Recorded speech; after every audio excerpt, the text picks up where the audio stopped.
Hi there, everyone. Welcome to the Imperial College London Academic Integrity in STEM Student Research Conference. I'm Thomas Lancaster, and you may quite happily post things in the chat and say hello.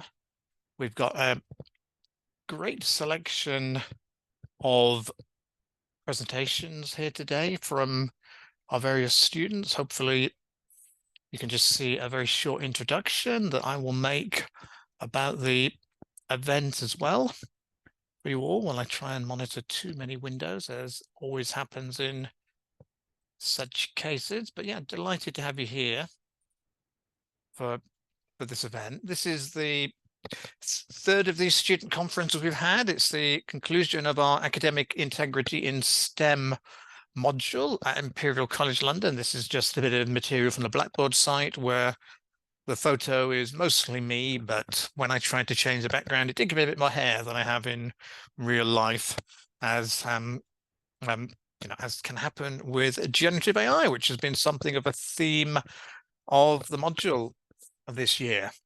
So just give a little bit of background to the module for people who haven't seen this before and people who are watching the recording. I've done a few talks on this in its time. This is the fourth time the module has run. The first time was really something of just a very small pilot, but we've had 3 very successful runs. It's changed term during the course of its lifespan, so hence why we're into, well, it doesn't look like there was a run of the module in 2022. But this is our third student research conference, and as you may have spotted on the first slide, we're delighted that Turnitin is again supporting the conference and awarding a prize to one of the student groups, just for the benefit of the students who are all here very keen. It's not always necessarily the group who has the highest mark. It's the one that they think best represents a wide range of research and gives an interesting presentation. But I put a photo of Stephanus and a tweet on the screen, who was part of the module last year and part of the group who won the Turnitin Student Research Prize then. And he's since been and presented the research that he and the group conducted at several events. This is an example from the ECEIA conference in Derby last year. I'm struggling to remember what exactly that stands for, so apologies to anyone who's watching that from the conference. European Conference on Ethics, and definitely got integrity in there somewhere. But he was looking at policies and artificial intelligence and how universities were adapting to that, very much changing and developing work as we go through. A completely different situation now. We've had some great guest speakers on the module who I'd like to just say thanks to as well, who've been here during the course of this year. Dr. Steph Allen from Bournemouth University, who talked about how she became an academic integrity researcher and grade grubbing. Fascinating story I'd not heard about before, how it got featured in the Times Higher Education as well. Steph, for those of you who don't know, runs a fantastic series of webinars on academic integrity as well. She's also currently setting up the South and Southwest England Academic Integrity Network. So if you're from that part of the world and you'd like to join, then do go ahead and contact Steph for that.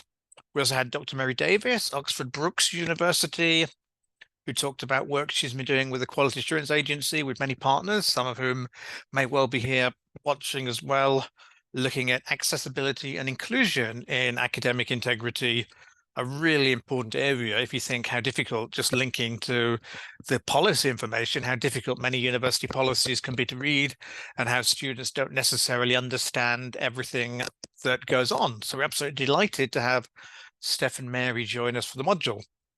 We also had some students who presenting, who'd done some work with me over the last year. We've got Ayan there and Yidi, looking at quite a range of topics. Some of this is potentially going out for publication. I won't go into too much detail, but Gen AI, Reddit, and the kind of discussions going on there with Ayan and who'd done a bit more technical work looking at the type of references generated by AI software like ChatGPT and how you can potentially automate finding if they're real or fake references to try and identify machine generated work. Again, something of a work in progress, but it goes quite nicely with some of the other techniques that are being used in the space of trying to detect the misuse of generative AI. And as you might expect, that generative AI has been a big part of the module this year. We've looked at lots of examples. We've looked at how to use generative AI to analyze data as well, to do some thematic analysis. For anyone who was at the ICAI conference recently in Calgary, I did a presentation giving several examples of the module and the kind of things we've worked on there, which I suspect I'm also going to do as a webinar before too long for the very much the scheme of STEFs that I mentioned. So there will be an opportunity to work to do more about that. I even remember to put the brand new Imperial logo on, which has been in the news a lot recently for anyone in Imperial for that one there. So that's where we've got to for this past year, but it's not really going to be a talk about me, although it's a fast changing space. This is going to be a session where our student researchers present the work they've done. I know everyone has been preparing. For any students there, if you've got any questions, feel free to post them in the chat. There's a bit which I can see as a host and panelist. You can share with each other. Hopefully you've worked out the various controls on the screen, which I know can sometimes be a bit taxing because I often manage to lose them for myself. But yeah, just to remind you when you present, if you put your camera on, then you should be visible, I hope, to all of the audience watching on the webinar for that. So this is our program. We've got 5 sessions. We're expecting each presentation to last for about 20 minutes, and then there'll be opportunity for questions. And more than happy for everyone here, all our attendees, to type in the chat and to ask questions or to share your thoughts. It's quite an open session. The students are being graded, but the nature of this module, which is part of a scheme called I Explore at Imperial, open to students across different disciplines, is it's really a pass-fail module. So we're not really expecting any major dilemmas or calamities involving marks or anything, but I appreciate it's slightly difficult running a conference and being the person who is also assessing people as we go through for that. But we're going to start off. We've got great range of topics. We're looking at academic integrity, or misconduct, I should say, during the pandemic. As we've got students from STEM, science, technology, engineering, maths, and medicine. We've got some sessions as well related particularly to different disciplines, including mechanical engineering, including natural sciences. We've got some sessions on contract cheating, which many of you may know is a passion area of mine. And I can see people in the audience has done a lot of research in that field as well for that there. And of course, bits about generative AI, which I expect will cover throughout the conference as we go through. So that's very much where we're at. I'm really fascinated and excited about today's conference. If anyone has any thoughts or questions, feel absolutely free to post them before we get officially started. Now, I'm just going to ask in the chat, because I appreciate that some of our presenters are coming between different sessions today, because there are because of the timing of this, there is still some standard teaching going on. Have we got everyone here from our first set of presenters and all ready to go? There, I will just stop sharing my screen because I can't look at all my notes and everything at the same time as you may expect. But I mean, if we're all ready to go, if you type something in the chat, that would be brilliant. From our first presentation, looking at attitudes to academic misconduct during the pandemic. And if you're too nervous to type in the chat, then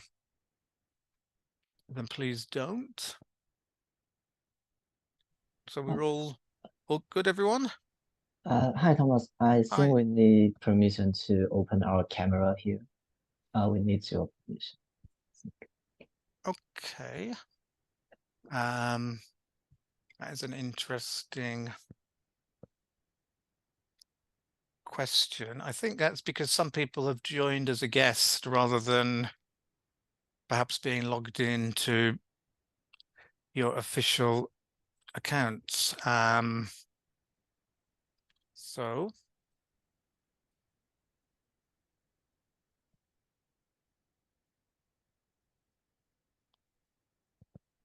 apologies for people watching.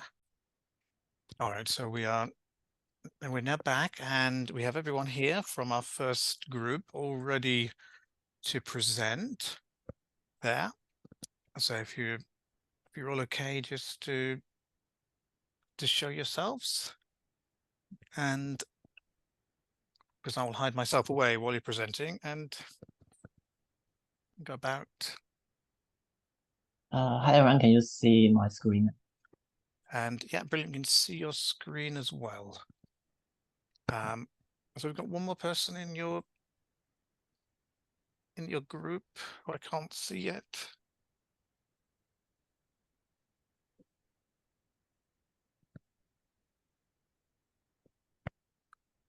Brilliant. All right. So I'm going to hand over control to you, and yeah, really looking forward to seeing your presentation.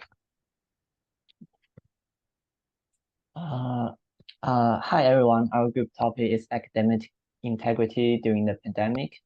And one of our motivation is that the pandemic has caused many new problems in the area of academic integrity, in particular on online assessments and online courses. And also we have found that in recent years, there are many new papers coming out in regard of academic integrity. But we find that most of them are done locally, so maybe in a specific university or several nearby universities, or even sometimes just for specific courses in some university. And yet there are few general literature review over these papers. So we think it might be meaningful to try to look at some of this paper and try to analyze to see if there are some common themes that coming out. Our study is divided into three parts. So first, we will try to identify the trend of academic dishonesty during the pandemic, so whether it has increased or not. And then secondly, we'll focus on people's views towards academic integrity. In particular, we'll look at students and faculty's attitudes toward it. And then finally, we'll try to analyze the underlying reasons behind the phenomenon. Okay. So I'm going to talk about whether academic integrity has increased or not during the pandemic. So the answer is absolutely yes. Study shows that universities all over the world have reported a significant increase in student cheating since the beginning of the COVID-19 pandemic and the shift to online learning.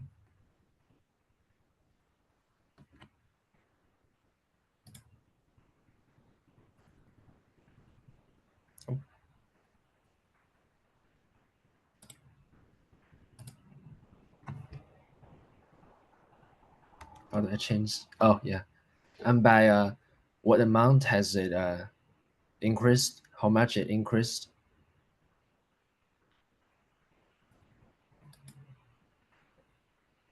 Okay, study shows that the University of Waterloo in Belgium reported an increase of 146% cheating cases in the last year, 2023, and the University of Calgary in Canada reported a 269% increase, while Queensland University of Technology in Australia reported that test cheating quadrupled, and the University of Houston in the USA reported double rates.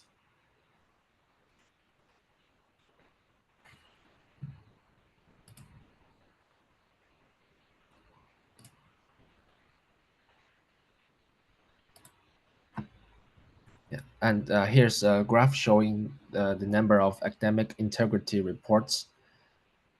So if we look at the data during the pandemic, that's the academic year 2020 to 2021, you can see that the number of reports is way higher than previous years. It's 225 reports.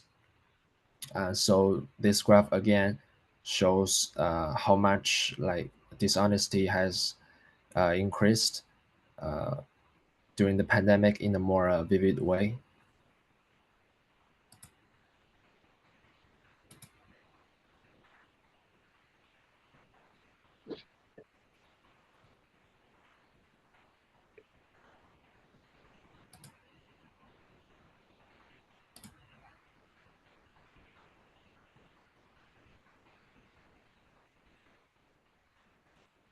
Okay, so now for the second part, I'm going to be talking a little bit more about the student and faculty's attitudes towards academic integrity during the pandemic, as we wanted to focus on student and faculties because we believe these were the two most prominent stakeholders within this. So it was really important to gauge what actually happened and their attitudes during the pandemic. So a bit of context beforehand is the main shift to online learning. So with the pandemic, there's a rapid shift to online learning, with it being stated over 1.5 billion students across the world found themselves outside of these traditional classrooms into digital spaces. So there's a rapid shift. All of these students need to be accommodated, whether that was from classrooms to Zoom or Teams, and that created a challenge by itself with that sudden rapid shift. And this transition, because it was so rapid and there was such a large number of students, it created some problems for itself. So with the increased reliance on technology, with everyone being on computers and having Wi-Fi's, especially when it came to assessments, remote assessments, trying to assess people online, because it was rarely done prior to that, it raised concerns about these potential cheating. And studies suggested that because of the perceived anonymity of being online or having access to a wide range of online resources, which previous students didn't have access to when they're doing in-person assessments, they were more tempted to engage in cheating because of these reasons. And this is the paper stated, which is reviewing literature on academic integrity during the pandemic here. So student perceptions, first of all. So some studies suggest that increase in student reports of cheating by peers during the pandemic, showing that overall, because of these many reasons, whether that's perceived anonymity, there was an increase in cheating. And maybe there were some other factors as well which cause students, for example, increase in pressure, increase in academic workload, difficulty adapted to online learning, and uncertainty about academic expectations. I can certainly say for myself, especially when we entered the pandemic, there was a lot of variety between how you would actually be assessed for work and how grades would be formed. So a lot of students might have felt that extra pressure as well. And they would have found it quite hard perhaps working at home, because some studies suggested, especially for people with more challenging homes, it was harder for them to work, and then thus they had to resort in different methods to try and succeed. So there's academic disintegrity there. And this was a study here which is looking at the impact of COVID-19 on academic integrity. And then the faculty themselves, so faculty concerns. So the faculty were quite concerned about gaining access of unauthorized resources. So like we talked about previously, there's a wide range of online resources that you can just look up, especially now with ChatGPT, but even back in the pandemic, simply going on Google or using other mediums to message friends. And then although remote proctoring was brought in, there are limitations of that because it's fairly early on, especially with that massive uptake, 1.5 billion students, a huge amount going to online mediums. Technology had to catch up very quickly. And in the early stages of the pandemic, it was fairly limited there. And then collaboration as well. So the potential for students to collaborate, whether that via different forms, for example, Discord is a main one, which was found, was that during online assessments, people could collaborate together when it was supposed to be individual assessments. And then this is the paper looking particularly about collaborating unfairly. So this is a figure shown by a paper where it shows the differences in views between faculty and students, showing they were asked a question and they were asked to vote from strongly disagree to strongly agree. And then you have the different colors here. For example, blue would be strongly disagree, and we go up from the top. And you can see the different variety in how faculty, which is on the left, versus students on the right voted when answering these questions. So the question which was asked was, is online proctoring effective at preventing academic dishonesty? And the figure here, you can have a look there. And it was interesting, between 50% of the faculty and 55% of students somewhat agreed or strongly agreed, so general agreement that it was effective. So there was that general consensus there that yes, that both there was a both roughly equal split between student and faculty having the same perception there. Although 50% and 55% is still half-half, there is a general consensus there that the student and faculty roughly had that same viewpoint. However, what's then interesting is, if we look at figure 2, is that they were then asked about proctoring software being an online, being an invasion of student privacy. And we can see that 53% in comparison to 70% of students now strongly agreed, or just somewhat agreed that it is an invasion of privacy. So you can see there's a massive 20 something percent increase there, showing that there is that difference in perception as well. So we thought it was really interesting to see those different perspectives between the two, between student and faculties.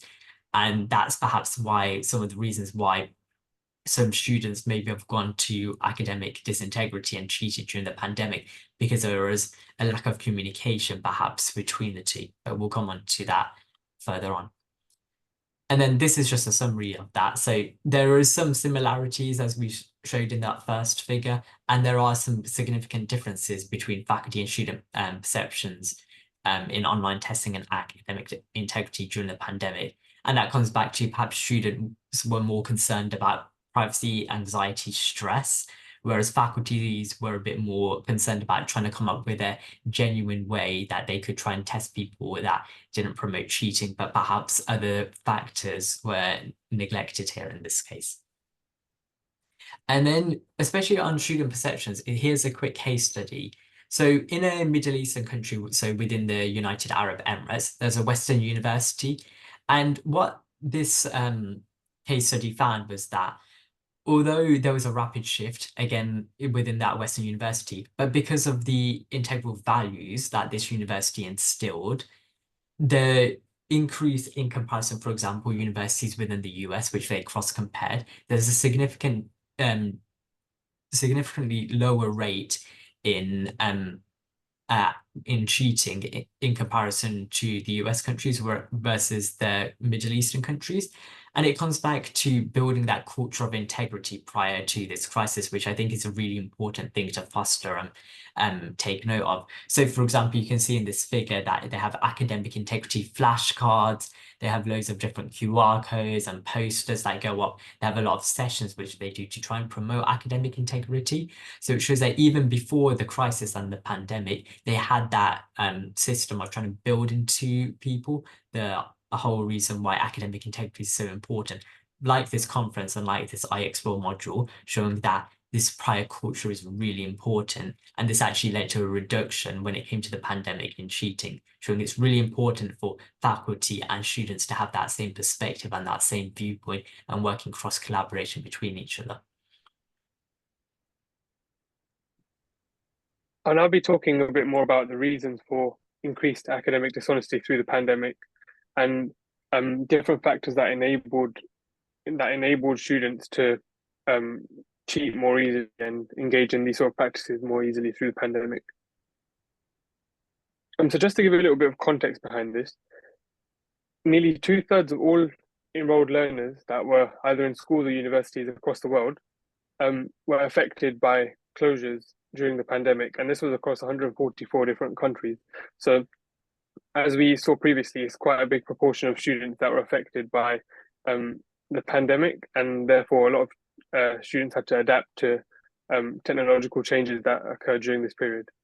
And there were several methods to reduce academic dishonesty, and they were trialed. And we'll talk about a few in the next couple of slides. But obviously, each method had its pros and cons, which again we'll explore. The first reason that more students engage in academic dishonesty was the transition to online learning. This made it much easier for students to access AI such as ChatGPT and partake in contract cheating, where students would get other students to sit the exams for them. And because of the lack of face-to-face contact, this was a lot easier. Some deterrent measures were put in place for this, such as using safe exam browsers where on an iPad or a laptop, only one website or only one tab is locked, and you can't change any other settings, or you can't access any other website.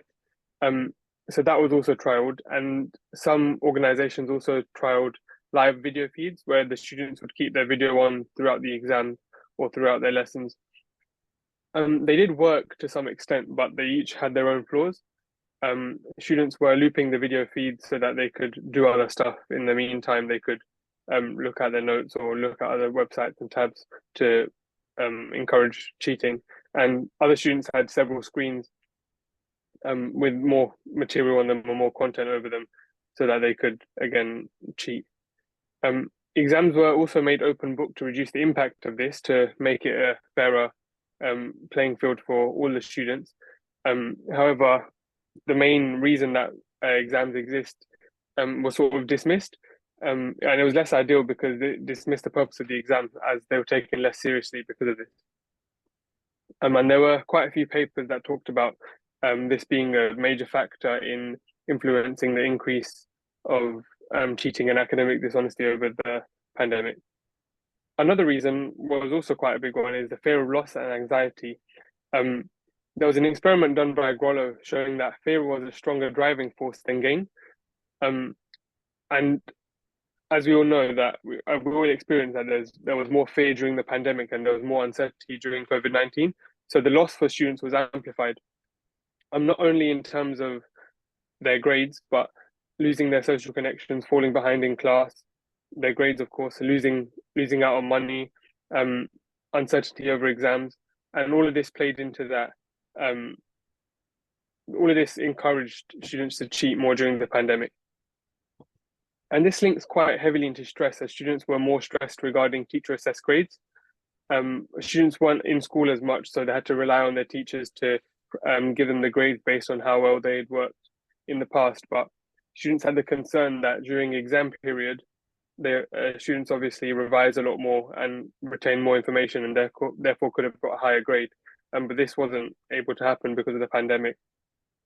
And students still had to perform with the same high expectations online and through the pandemic as they normally would have in school. However, it's obviously much harder to do because there's no face-to-face contact. Teachers aren't able to give feedback as readily as they would be able to in school. So it was quite difficult for students to keep up with this, and that's a major player in why academic dishonesty increased through the pandemic. And again, there are quite a few studies done on this, which shows that fear of loss and anxiety is a major player in it. There was a study that was done talking about the biological sort of aspect and the medical aspect of why the fear of loss is a stronger driving force than gain. And that was quite interesting to see that it was backed up by medicine.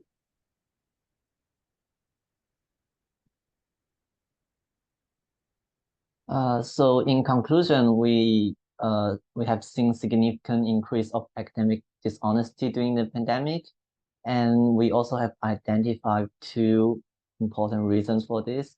And the first is from the technology aspect. It's because the students have more ease to accessing online tools for cheating. This including some AI tools such as ChatGPT.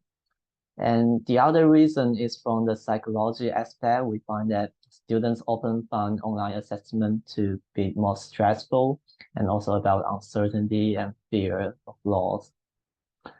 And these are the two most important reasons that we see.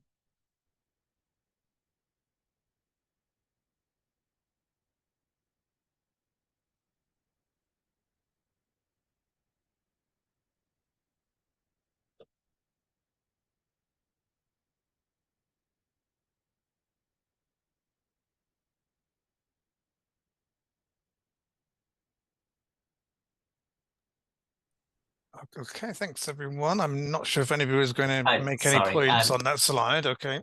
sorry. So just moving forward now with especially going into the future and coming out of the pandemic, it's really important that there's an open communication between students and faculty going forward, and that across all of these different academic integrity policies, there is that collaboration and the trust. So there's clear and consistent policies between there. And that, like we spoke about previously with these different assessment methods, with open book exams, there may need to be a different variety and different thought about how people are actually assessed, using an emphasis of critical skills and problem solving skills, as opposed to just memory retention. And then that might result in things like ChatGPT or simply searching on Google being less useful because it's more about real life world applications.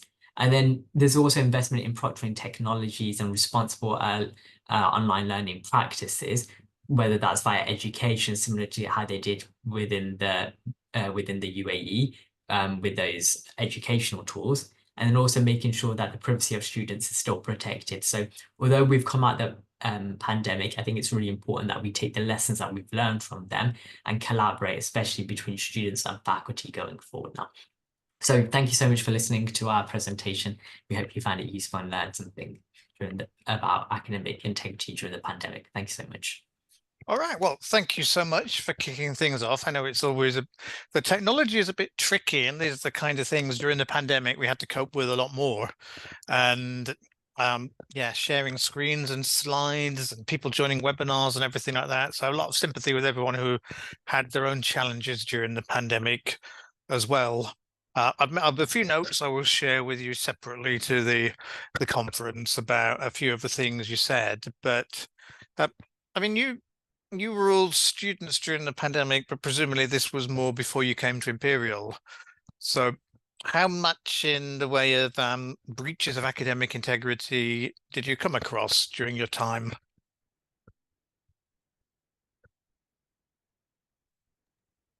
So, Yeah, I mean, sorry, do you want to go? yeah, maybe you go.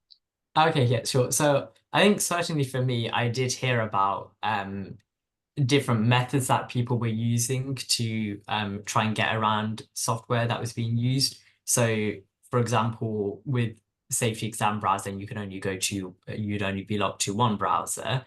There were people who were using virtual machines to try and get around that, so then they weren't completely locked in. So I think students tried to come up with new innovative ways to get around it. But I think it's like, although there were like multiple ways that people were getting around it, I think it's really important to try and get to the crux of the problem. Why were students so invested in trying to cheat?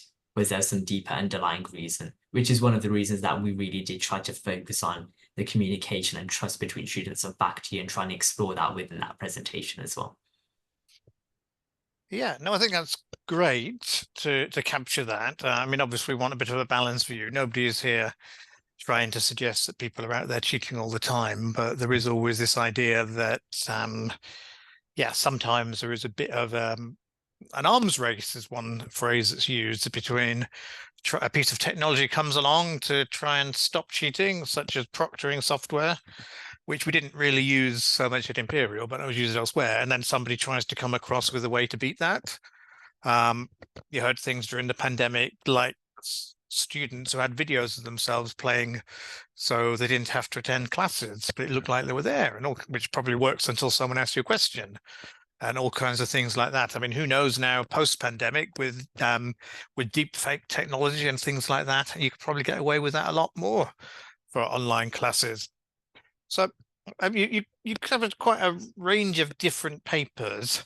How well do you feel the information in the papers captured the reality of the situation, especially now we're looking back at the pandemic, I hope, several years on?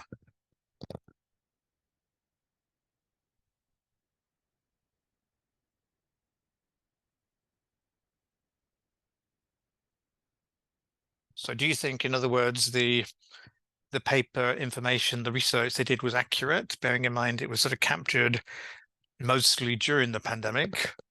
Or do you feel if some of these studies were to be done now, looking back at what people did, then the information would be different? maybe somebody who hasn't spoken so much yet might want to take that question.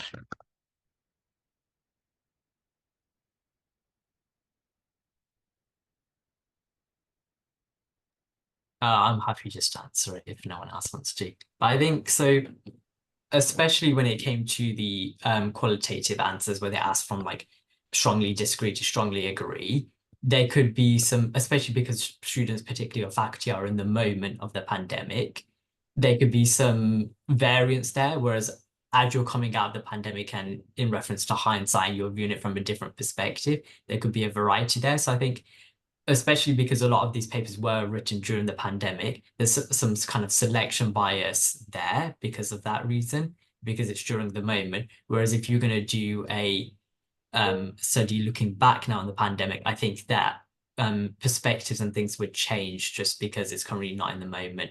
So it'll be interesting to see. So I think that's a limitation with our literature review and our presentation looking here, because a lot of the papers were based during the pandemic. So it'd be interesting to see, especially now coming out, what the new perspectives are with the new research that comes and new literature that comes to be involved.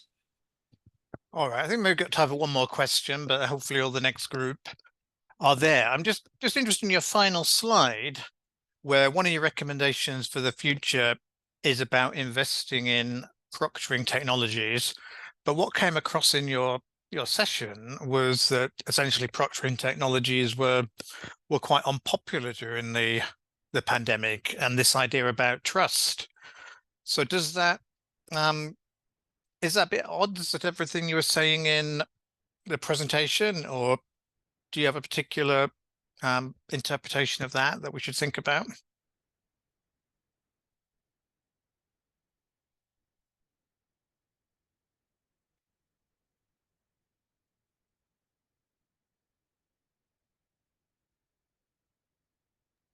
I can answer this one again unless someone else wants to. Or... I think you should go ahead. I mean, so I think proctoring technologies, looking at the literature as well, they were probably the most effective way of reducing cheating, especially looking at the literature. But I think maybe that is a reason why students found them particularly unpopular too, because they were harder to get around. But I think now is investing in proctoring technologies that don't feel like they lean too much on the students' privacy. So again, is having that open communication, especially between students, trying to bridge that gap between students and faculty, between identifying, yes, this is an effective way of decreasing academic cheating, but we also need to take into account students' perspectives on cheating. But I think it's a hard thing to do, because anything which works particularly well, you are going to have negative perspectives from some groups of students because they can't cheat around it. So it's a fine balance between the two. So I think that's why it is still important to invest, but then it's still important to have, for example, other educational tools around that, and making sure there is still that communication and trust between the two, students and faculty again. All right, well, thanks so much for all of that. I think there's definitely lessons we have to learn going forward in education. And of course, feel absolutely free to take these forward outside of this module as well, because I suspect the various people here are aware of some of these issues and the challenges, but this is not necessarily the case across the board. But really appreciate your work and your effort, and hopefully everyone will join me with a virtual round of applause, but we can't hear the sound from our attendees, so you just have to imagine that. Yeah. Brilliant. If you stop sharing your screen, and we can move on to the second of our 5 presentations at the conference today. And we're going to look next, academic integrity issues in mechanical engineering. So if everyone is here, then go ahead and turn your camera on, and that should allow me to spot you more easily in the long list of people. It's a very mechanical engineering inspired slide I see to start off. There we go. Hey, and then and some of you are sharing are there together. That makes it easier, right? Yeah. So we've got. Guess me. We have a We have an echo with multiple people sharing their sound. We've got one more person that we. Okay, perfect. Have we got? Have you got all four of you? Sorry, it's a bit hard for me to spot everyone in the. Yeah, we are kind of next to each other here in this room. Oh, okay. You're all right, hiding just out of the camera. All right. Well, brilliant. Well, I'm looking forward to hearing what you have to say. So do go ahead. Okay. Perfect. So thank you so much, me and team for presentation, and thank you, Thomas, for organizing this. Today we're going to talk about academic integrity, more specifically in mechanical engineering, and how that's kind of changed as we shift towards digital education and digital examinations. As we switch slides. Okay, perfect. So our research has been kind of done in 4 umbrella topics. The first being how prevalent are these issues and what challenges we face with them. Secondly, the strategies that have been used in mech eng and engineering to uphold this honesty, which tools are being used as well for this maintaining integrity. And finally, a bit of a suggestion for the future and the outlook there. So because we didn't really feel that a student-wide survey was feasible, our research method was to focus first on a lit review, look at what the research has been done in the field, and then kind of compare that to interviews we conducted with experts in the field, specifically in mechanical engineering. The people we interviewed were Mike Lowe, who's the head of the mechanical engineering department, obviously very involved with our exams and with our courseworks. Then we also talked to Mike Ristic, who's the head examiner for mech-eng. Then Maria Carlambides, who is a marker. And lastly, our ethics lecturer. So all people that are quite prevalent in this field and have had great things to say about our topic. So firstly, I'm going to give a bit of an overview of how prevalent these issues are and where we stand. And then I have 3 papers I want to discuss, kind of distributed amongst the last 10 years. With different sample sizes, also across multiple institutions. And although they have different focuses, they're all kind of really relevant to how prevalent are these issues of academic and academic dishonesty in engineering specifically. Yeah. So in all 3 papers, first we'll talk about the qualitative findings of these papers. And all 3 kind of come to this consensus that academic dishonesty can be split into 3 categories. Plagiarism, cheating, and other incorrect academic behaviors. And all kind of different sections of this presentation will delve deeper into it, but I'm going to give a brief overview of these 3. So plagiarism, it's a serious breach of academic values, and especially as we have technology that's increased and there's a rise of incidents across educational settings because of technology and what that enables to do with plagiarism. Secondly, their studies reveal that there's a kind of culturally nuanced acceptance among students of plagiarism, and therefore that's kind of led to some institutions introducing compulsory ethics education in response to these increases. And finally, this technology really demands for updated policies by institutions, for example, with Turnitin or other technologies, which we further discussed in the upcoming sections. Secondly, cheating was the next big umbrella, this dishonesty term. And these papers found that it's especially prevalent in engineering because of the way kind of these courses are taught.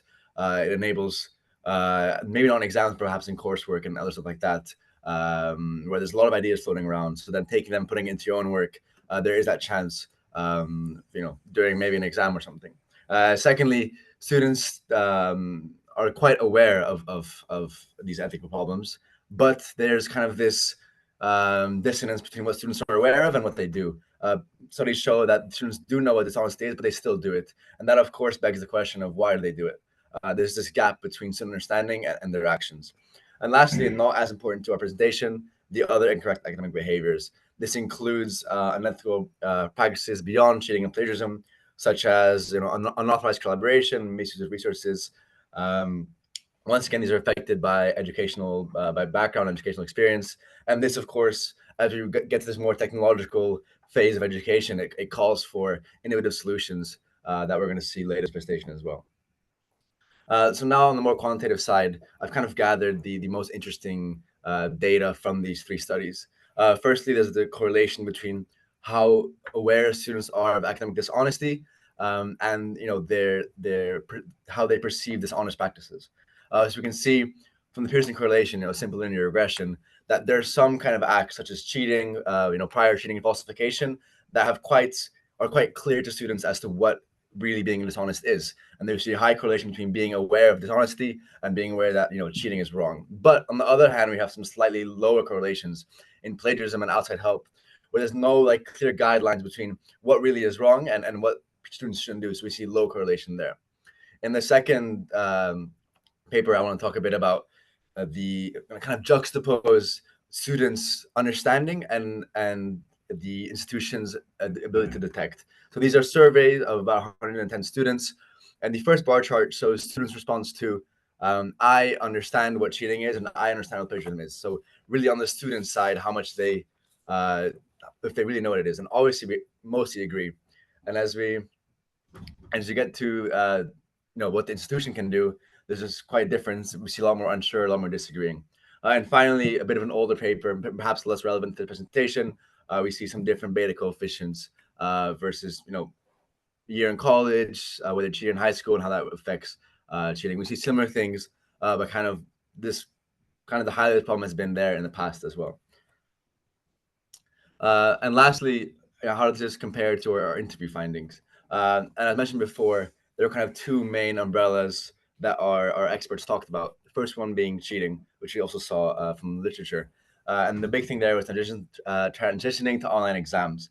Of course, as an engineering thing, our experts mentioned that this wasn't as big of a problem because remember, there's a lot of problem solving which you can't really cheat on. The exams are open book as well, so there was really not much room for cheating. Secondly, there's this heavy pressure for students to perform, which might lead to more cheating. We need to balance this professionalism, getting good results, and upholding our own standards, and that can be difficult at times because where do we draw the line of what we want to do and what we don't want to do? That's very interesting that people talked about that as well. Finally, plagiarism, which we'll go into deeper later. There's a little bit of an overview that there's so much research available. What's original, what's not, what can we do? Also, kind of validatory research, just picking and choosing the right data to support your argument, and of course, research misconduct. Using false names on paper to make it seem like you're doing official things. And then finally, kind of to sum this all up, we asked our experts, in your experience, to believe that the prevalence of dishonesty has increased with the shift to online platforms. And surprisingly, we see quite a 50-50 split here, 50 yes and 50 no, which shows how there's no real definitive conclusion. There's things on both sides when we went to online, but our experts didn't necessarily come to an agreement, which is quite interesting and shows there's no really definitive thought to this.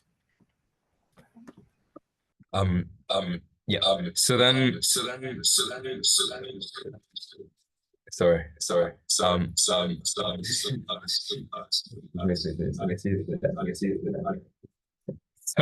Can you guys hear me? Yeah, that's good now. We've got yes, okay. Okay. So now we're moving on to kind of the strategies for upholding honesty and what we found worked, especially in a virtual setting. First, we did a bit more understanding into the reasons why people cheat. And this is delivered based on a kind of understanding of a fraud triangle, which splits reasons to cheat into the opportunity perceived from cheating, the benefit of cheating, and rationalization or the attitude towards cheating. And we can also see specific levers that kind of increase the respective factors, the respective levers in a virtual setting. So this would be the lack of live proctoring, the increased access to resources, the anonymity or impersonation that can happen from a virtual setting, and the technical vulnerabilities with respect to the opportunity. With respect to the benefits, there's this additional performance pressure in a competitive environment because you don't directly see who you're competing against. Everyone is kind of regarded as the other.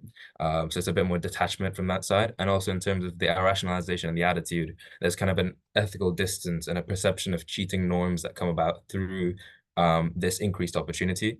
And we're going to kind of look at the strategies that will help solve it and which have applied to mechanical engineering for us. Next slide, please. Thank you.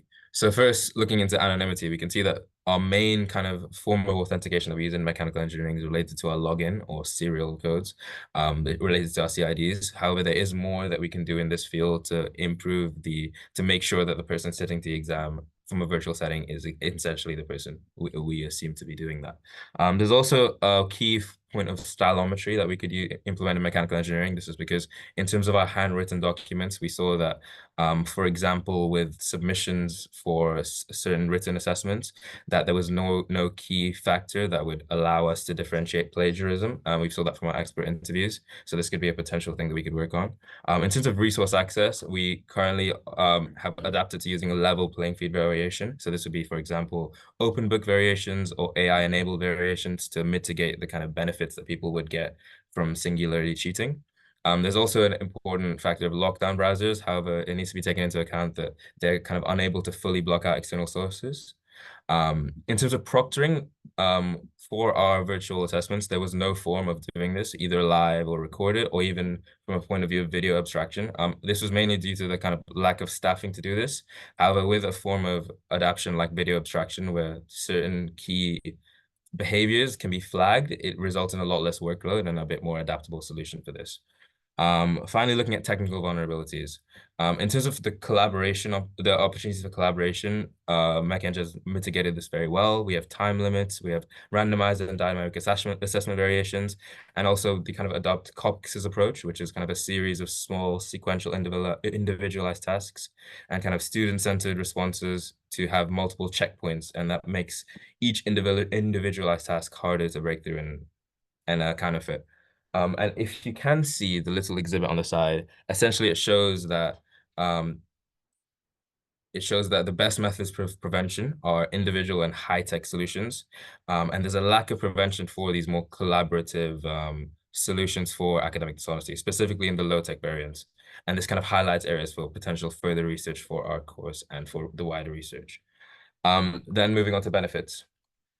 We split this into first kind of assessing how we can improve the assessment culture and the improved methods of assessment that follow through from this. So in terms of the assessment culture, there has to be a focus on the mastery and learning as opposed to kind of objective measures of scoring. This would result in an assessment of the process, and then the shortcuts that result from cheating will result in a reduced final quality. The need of personal experience and authenticity to deliver these results will result in people who take these shortcuts essentially being treated less favorably. Another key idea is this kind of increased competition and increased competitive nature of doing an online assessment, and thus support options need to perfectly cater to this. We do have communication channels that we have up in mechanical engineering, but for example, for our design projects, often they are open forums and public forums, and this would mean that people are less incentivized to put out in personal queries because they're scared of, say, personal public judgment, and thus better, more individualized forms of providing support could be looked at. In terms of improved methods of assessment, there's 3 key areas that we found from our research. It's individualized assessment involving reflection, and oral presentation. So in terms of individualized assessment, this format minimizes the collusion that we can see from cheating opportunities, and it can make the work particularly engaging if it's aligned with individual interests. In terms of the reflectionary assessments, this is a perfect way to assess the progress along the way. However, the key issue with this is that it's not very straightforward to then assess these reflections. And in terms of oral presentations, it's much more difficult for someone to outsource this and find someone else to do the work for them. And it's a direct assessment of their ability. And we can see that MechEng currently does not have a variant of this. So it's a potential adaptation to mitigate further dishonesty in the future. And finally, moving on to the kind of rationalization. So, oh, this is the next slide, actually. Sorry. Yeah. This one? No, go back. Up. One after. Oh, one after. Yeah, okay, perfect. Thank you. So we looked at 2 areas of institutional policy and adaptation norms. In terms of institutional policy, we need to make sure the standards match digital adaptation. So those who cheat with, say, new AI technology or new formats aren't abusing the system or finding loopholes. We need to make sure that the policy adapts for this. In terms of penalization, we saw that McCabe found that academic dishonesty is inversely related to the perceived severity of the university's penalties, and this should be kind of adequately focused on with respect to deterrence. And in terms of institutional-wide awareness, we need to make sure there's fairness and consistency in terms of expectations. So, for example, with certain policies, people would be more aware of the required penalizations, and thus these people would have less incentive to cheat than others. In terms of perception of norms, I found this to be very insightful. I found that essentially when moving to these higher technology solutions and more virtual platforms, we find that people rely on technology more, and as thus they don't see the need of adapting in the same way that they did prior in terms of learning and memorizing information. As well as that, we can see a study done by Cole and Swartz that sampled 162 participants that were segregated by age. And it found that for 21st century students accept technology usage as legitimate and necessary, even when it's not specific, unless it's specifically deterred on the specific assessment criteria. And then finally, we can go to our interview findings. So we can see from here that in MechEng itself, we had more we did a qualitative and a quantitative understanding of our interviewers. We saw from the qualitative standpoint that alternative exam formats needed to be adapted for virtual settings. This is, as I said, the level playing field variation, also kind of procedure adaptation to make sure that restrictions in terms of time to submit, and a methodology-based focus. A specific key insight we took from this, from one of our interviewers, was that the methodology-based focus resulted in a kind of easier variant of questions, because in MechEng usually you have a problem and you have to come up with a solution yourself. But if you're assessing processes in kind of like drop-down menus, then it made it a lot easier for people to then work out the steps themselves. And in terms of method and adaptation, the main thing that was consistent across our interviews was that there had to be a greater level of trust and honesty. There was unavoidable uncertainties with the digital kind of adaptation, and thus we had an accelerated return to normal as a result of this. And we can also see from our quantitative survey that the results are quite skewed. We can see that there's room for improvement in terms of the strategies that are implemented now, and the variation can also be seen in terms of like module variation between the respective interviewers.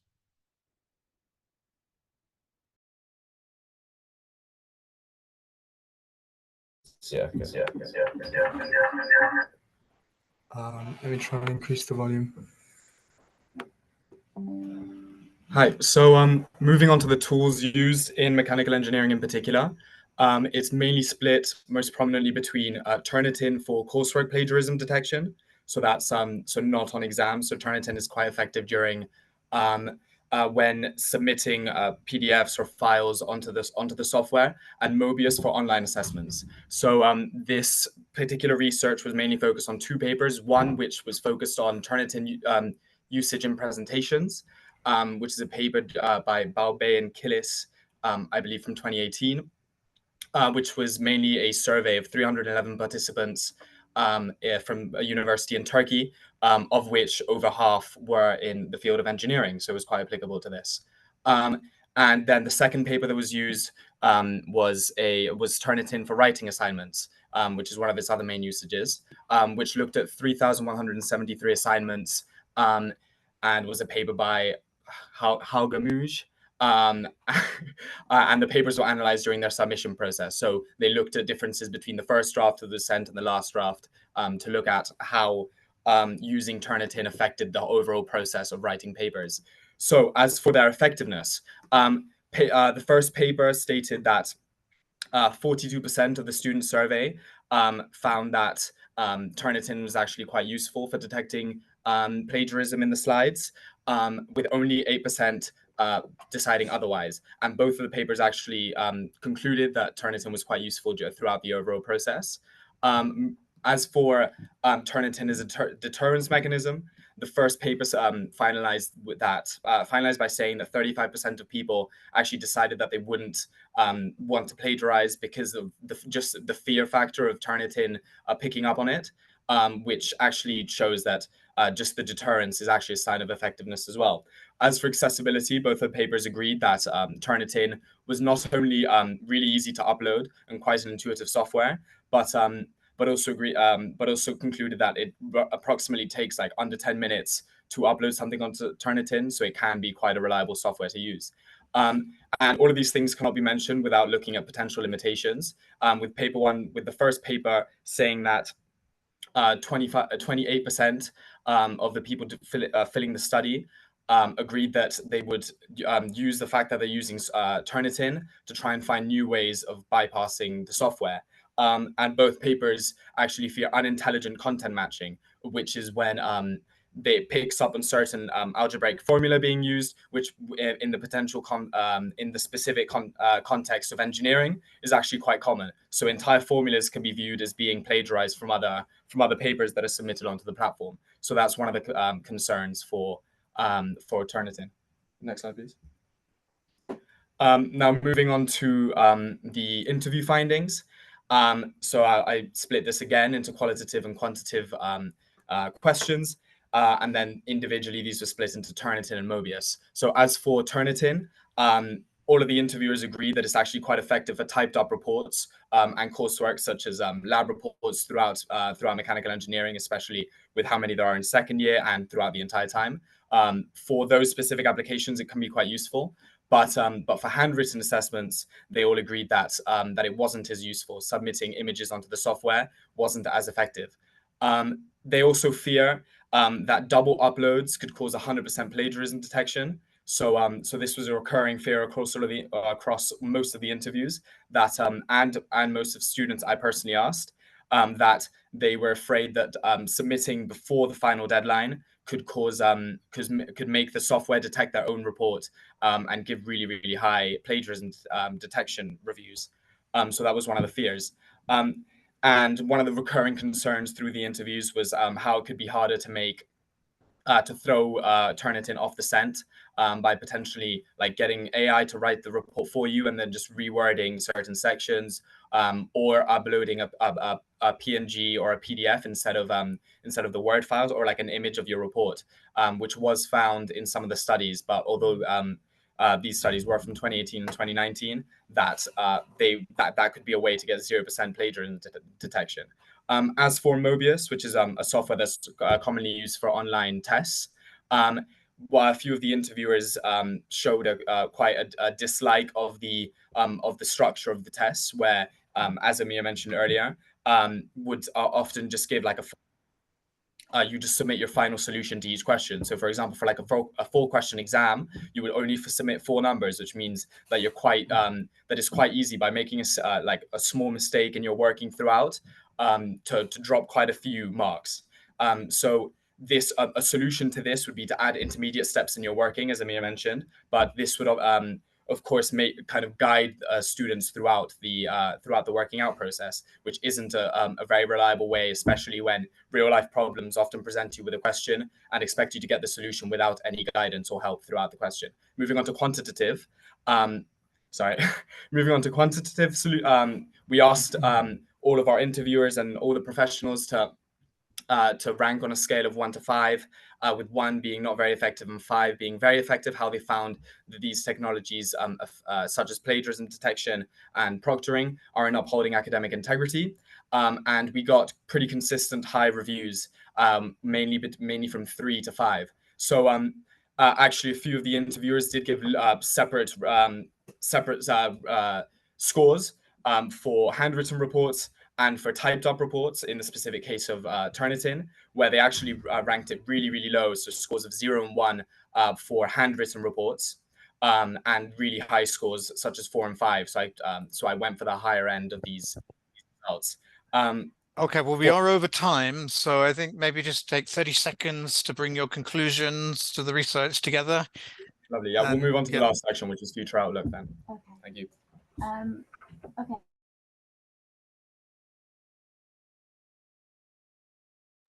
And you're mute. Sorry.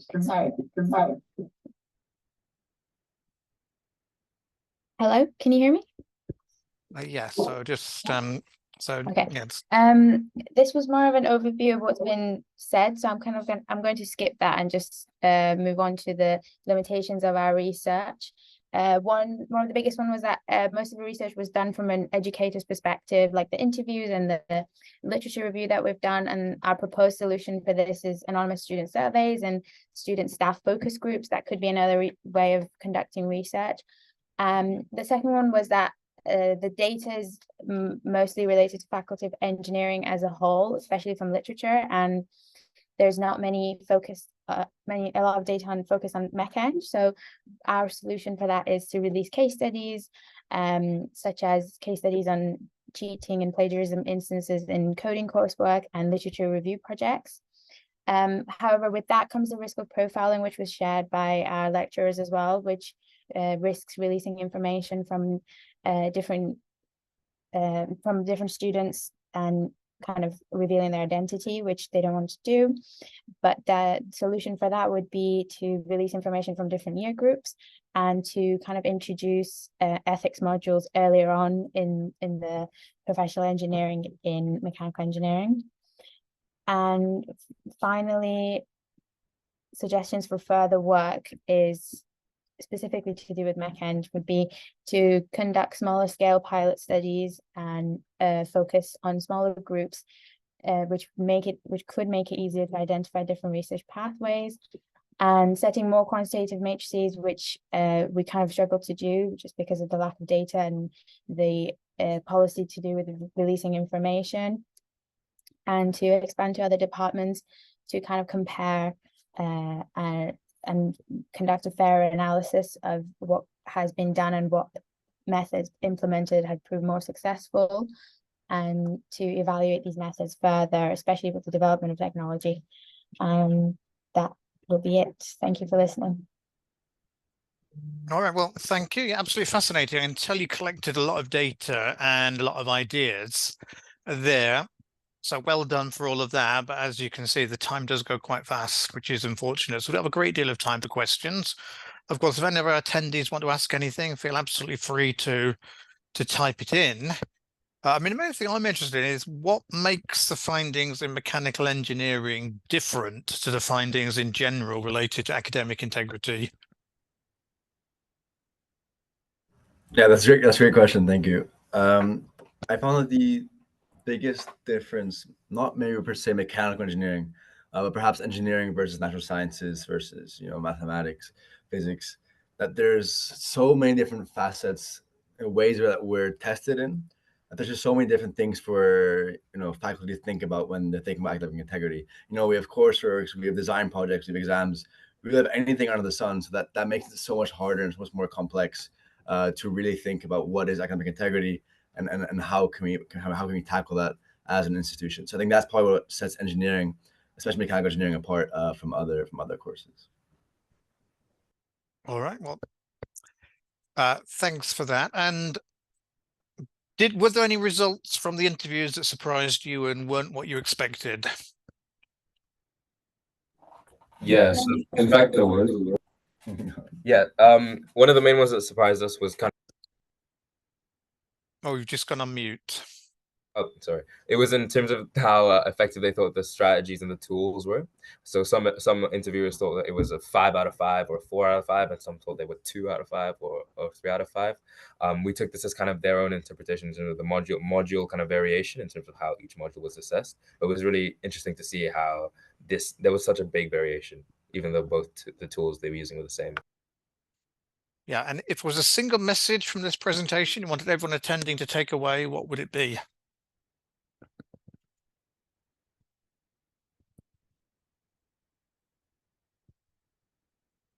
I would say a single message, maybe it's a bit ambiguous of a message, but that we should keep changing. Like as we shift towards a digital environment, these things will keep changing. It's important to always keep in mind the best ways to uphold academic integrity, and that of course of the utmost importance to do so. Yeah, all right, thanks so much. And I think as well, it came through to me and come through in my many work I've done is we need more work on academic integrity in specific disciplines, including mechanical engineering, because there is not one solution that works for every university, every set of students, and every subject. So really appreciate your presentation and your hard work. And once again, a virtual thanks to all of you. Thank you. Oh, we're going to move on now to our next presentation, which is how contract cheating provision aligns with student motivations to cheat.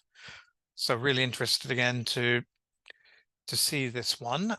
Hopefully, if everyone is here, if you just show your camera, we'll be able to see you. Hey, Nishia. Hopefully everybody has permission to share their camera. I've been trying to grant that as people have joined. Yeah, there we go. All good. And yeah, and we've got we've got a screen up in, you might want to move it into the presenter view. There you go. And yeah, you've got about 20 minutes to present, and away you go. Thank you.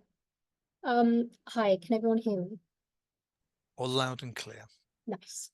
So our group researched how contract cheating companies cash in on students' motivations to cheat, or more formally, as a research question on the next slide.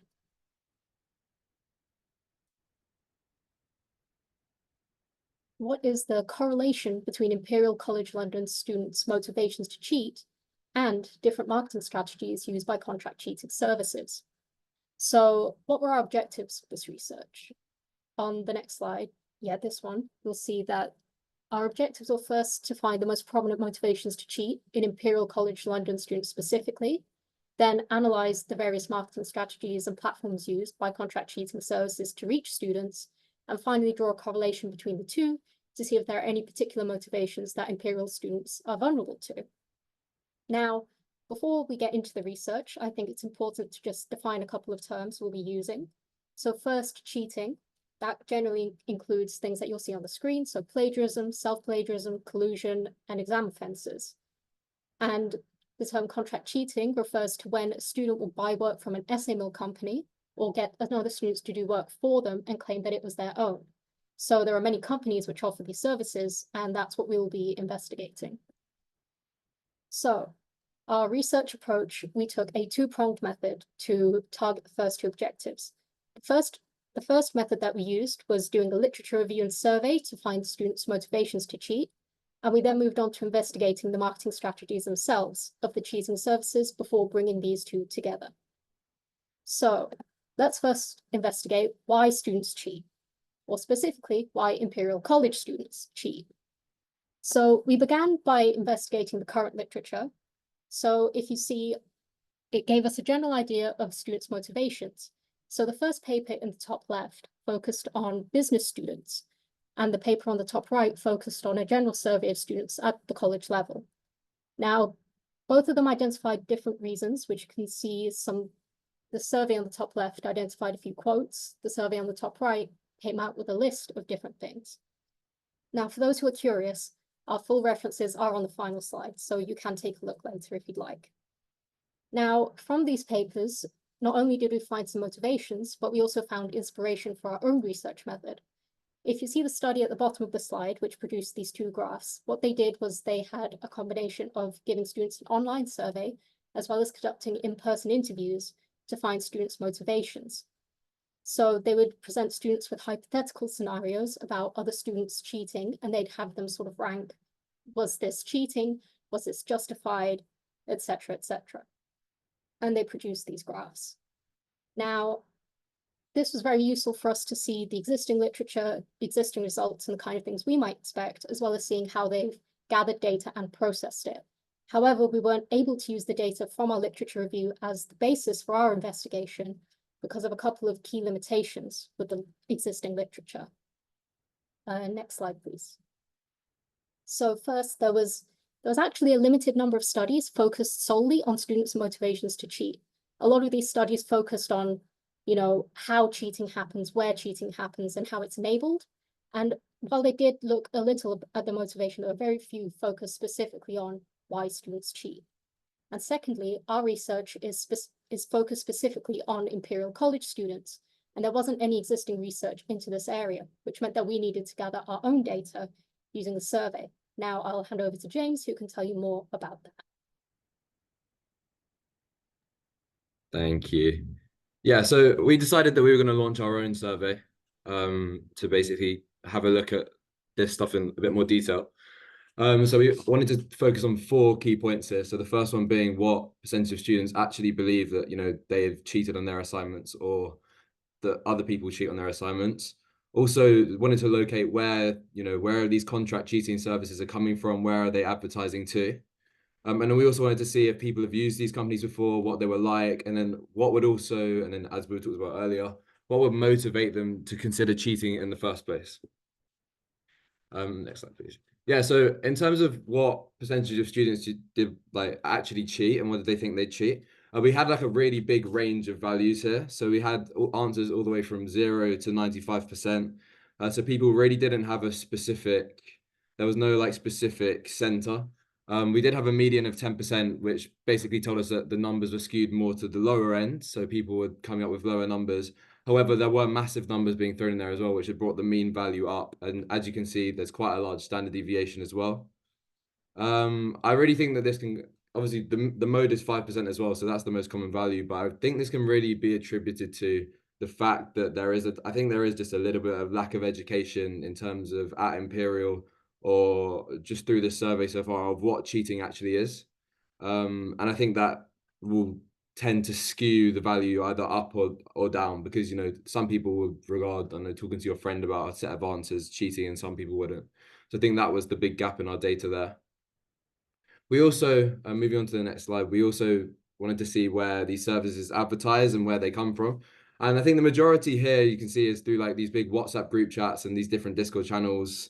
And although there were several comments which basically stated that these things are removed very quickly, it looks like these are uploaded literally like every couple of days into these group chats to try and attract people. And look, these things even creep into our regular day lives, as that people have talked about them being advertised in the Shuffle walkway.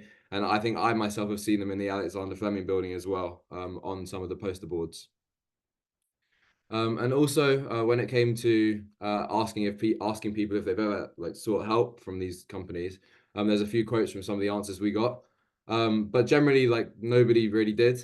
And I think that can either be attributed to the fact that maybe the sample of people we took wasn't the best, or it could be basically given to the fact that the group of students that we used didn't believe that they actually needed to take any assessment help.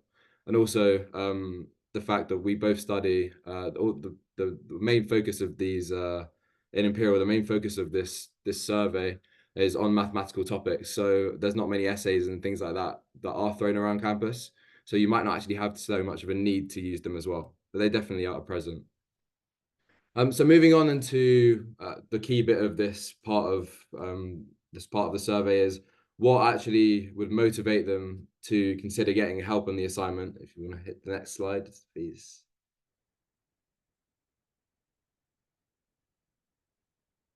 Next slide. So what we did is we actually came up with 10 different reasons we thought that people might actually might cheat, and then come up with these little situations that they might get put in. So as you can see on the screen, there's one of the ones we came up with initially. And then moving this into, as you can see on the right hand side, it says personal crisis. So we basically put our people who are being surveyed into this position, and we asked them to basically say whether they would cheat if they were in the position or wouldn't cheat. And if you move to the next slide, the results from this, if you do next slide, please. The results from this come out of this. So our 10 were personal crisis, time constraints, having a language barrier, the fact that your peers are cheating, so there's an influence, financial pressure, the fact there's a competitive environment, having a lack of interest in the topic, a fear of failure, also a lack of preparation, and also the pressure to succeed. And overall, we found that the big ones here were the fact that you're in a personal crisis, the financial pressure and time constraints, and the peer influence. But these are the big ones that we thought really might actually have an influence when it comes to how the contract cheating companies would actually market in the long term. And as I spoke about earlier, if you get to the next slide, the limitations were that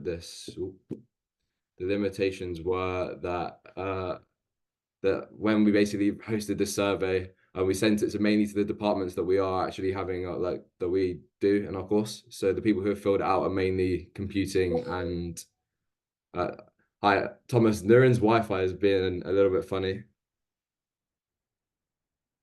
Okay, well I'll just keep talking verbally while I get sorted. Okay, there is. Yeah, but the survey's limitations are basically that the number of students, obviously we had 30 kids in the survey. Obviously it's not a massive sample, but you know, we can use it to substantiate, and also that these students are mainly computing or material students just based on our degree cohorts. However, you know, since less people talked about the language barrier, we would assume that the representation of the survey wasn't completely full to what Imperial is as an institution. because yeah, you would expect that more people would say they would cheat due to having a language barrier, because that makes a lot of sense. But yeah. Yeah, thanks. I think we've got someone else is sharing the screen, which I think is a good idea if this is right.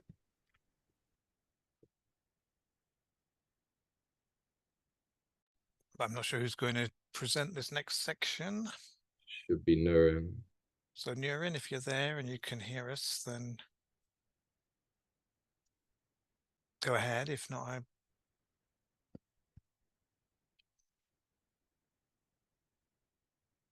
I mean, Nurin is moving, so in the camera view, so maybe there.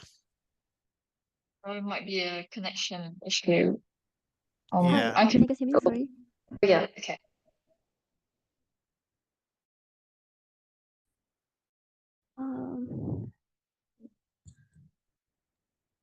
Erin, maybe it'll help to turn off your camera just for this bit.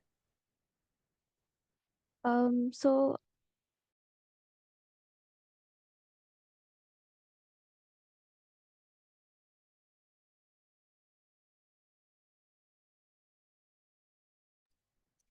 Okay, so I'm going to suggest maybe someone else might say a few words because we've lost Nurin. Yeah, I think I'll take over this bit. So the second part of our research is to analyze contract cheating companies itself and how they approached targeting students via different marketing angles. So next slide, please. In terms of contract cheating services themselves, they provide an easy source for students to contract cheat because they basically hire a roster of quote unquote experts to complete these assignments for students. Since April of 2022, these services were considered illegal in England. Next slide. So in terms of analyzing which marketing angles the different services use, we identified a few areas based on our research. So the first is financial perspective, and that includes advertising an affordable service, a money-back guarantee, having discounts or first-time offers, as well as a refer a friend scheme where students have a monetary incentive to basically advertise these services to their peers. Next slide, please. The next marketing angle is time-based, where students require instant help or meeting of specific deadlines. And some of these services as well offer 24/7 support. Next slide, please. In terms of quality, these services, a lot of them promise to have plagiarism-free work and often came with a Turnitin report, actually, as well as promising of high-quality works, such as promising a certain grade of A's or A stars. And the experts on their roster would be of high certification with their degrees advertised explicitly. And some services, in fact, prioritize having only doctorate holders, for example, or masters and above. And this, in our view and our work, we found was to have a sort of prestige perspective in targeting students. Next slide, please. In terms of relatability to students as well, one of the marketing angles where they would advertise by having these statements to appeal to students' personal experiences. And this ties in with what James and Ashia found in their surveys, where students were more likely to consult these services if they were undergoing some sort of personal crisis. Next slide, please. Some of these services were also unit-specific, and we sort of streamlined our research to focus on Imperial College London as best as we could. And some of these services were explicitly mentioned, being able to help students from Imperial College London itself. Next slide, please. Lastly, many of these services advertise the student reviews, and this was to sort of foster a transparency and honesty of the service in terms of being able to actually help students complete their assignments to a satisfactory level. So next slide, please. In order to gauge how successful these services were in advertising and actually reaching students, we basically measured it via a success index, which we measure by number of orders divided by the number of years in operation, otherwise known as the average order rate. The reason for this is because we identify that a service that has a large number of orders means basically they have a very high revenue of these and profiting from these students. And this fulfills the cashing in aspect of our research question that we set out to solve. So in terms of our actual finding of these services, some of them did not explicitly advertise the number of orders, but they sort of either had a number of reviews or number of customers that was advertised. And we extrapolated this result to estimate numbers of orders.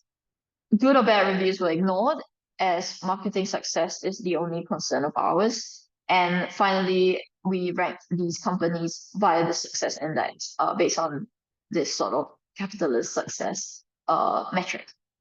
Next slide, please. So for the actual method, the first thing we had to do was to find as many sources as we could within the confines of this research project. And we only used the first page search results. Reason being is the click-through rate according to Google search statistics, is less than 1% for second and third and subsequent search pages. This is why we've just stuck to first page search results, and we think students physically would be more likely to use these services as well. And the key search terms we included are stated here.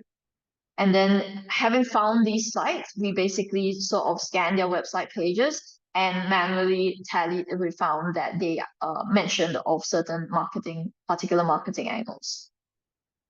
Next slide, please. So this is the result from our analysis of 36 different sites, and we sorted them according to success index. So the most successful site in terms of number of orders per year. Next. And we have two metrics of interest, of course, this success index and also a total tally heat map that we generated based on the point system. And this heat map was to identify the marketing angles itself. Next slide, please. So to tally up this marketing sort of strategies of these companies, we did a simple summation of the different marketing angles that we identified.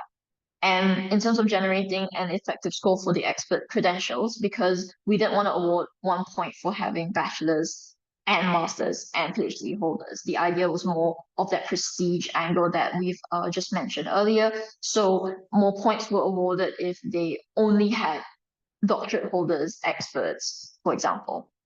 And the final heat map, as you can see on the right side of the screen, where the more intense colors correlate to a higher number of these different angles adopted within the same website page of one particular service. So generally, as you can see, the more different angles used, the generally higher success they achieve. Next slide, please. If Nurin is there, she might want to take over this portion. Can you guys hear me? Okay, yeah. So the overview of our findings are: the higher the angle tally that we got for each company, the higher that they have the highest number of orders per year, which the highest angle tally is 14. Even though there's a 15 maximum score, the company with the tally of 15, they have the highest numbers of order, which is 300,000.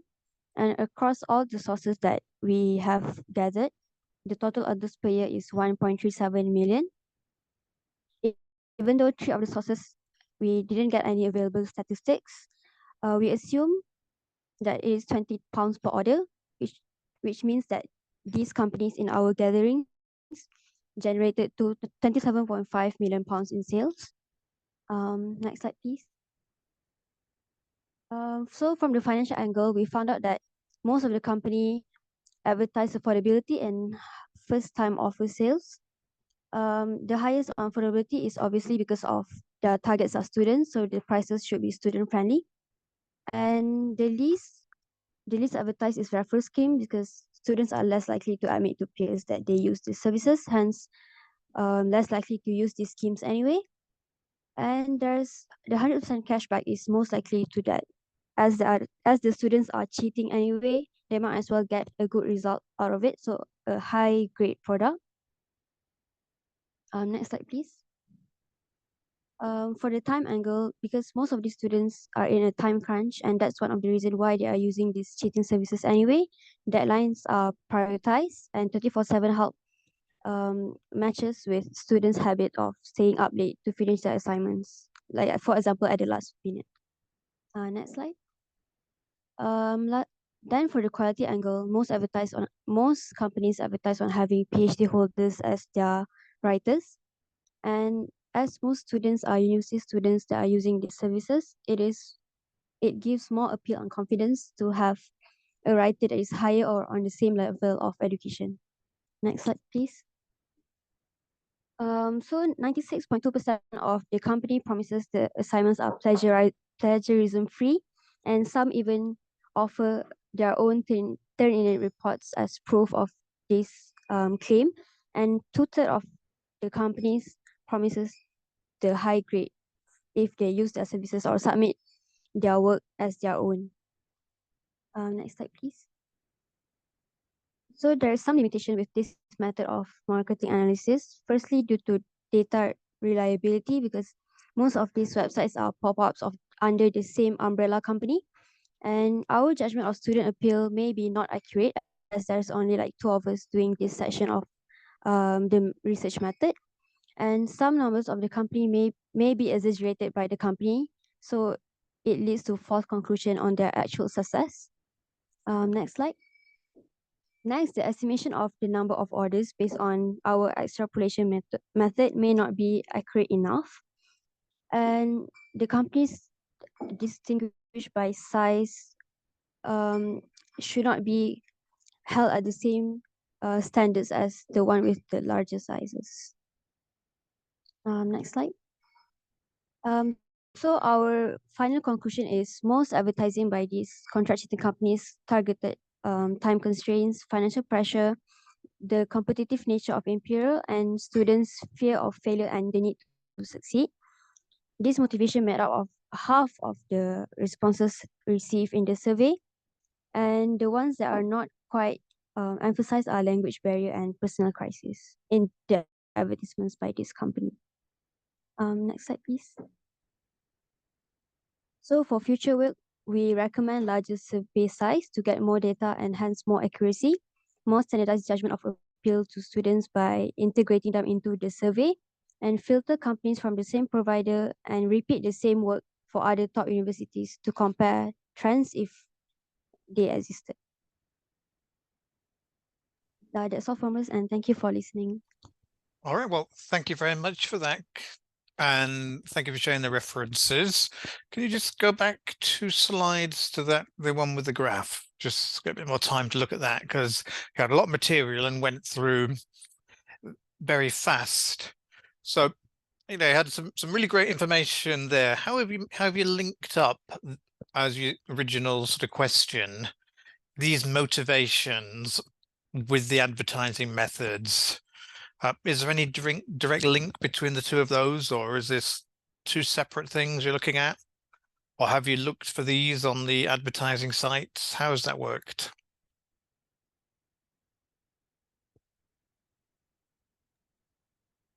So we were trying to find whether there would be a correlation between particular areas that motivate students to cheat and these marketing angles by these companies. And I think most interestingly, we found that the largest factors of, for example, personal crisis or even a language barrier, these were not used much in the personal crisis being the most the highest incentive for students to cheat was not prevalent in the marketing strategies in any of these companies at all. However, they largely sort of managed to hit the mark with most of the other notable factors such as time constraints, financial pressure, etc., as highlighted on the slide. So in terms of that was the final conclusion and correlation we managed to sort of try to identify. But it was interesting that that wasn't as much as a link we were hoping. Okay, yeah, great. And I'm interested in the language barrier.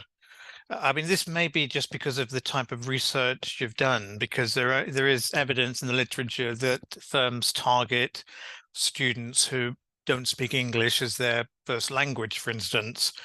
But do you think your finding is because of the type of students you spoke to, or is it because you looked at firms advertising in English, and perhaps there are firms advertising in other languages, so they reach these students in other ways?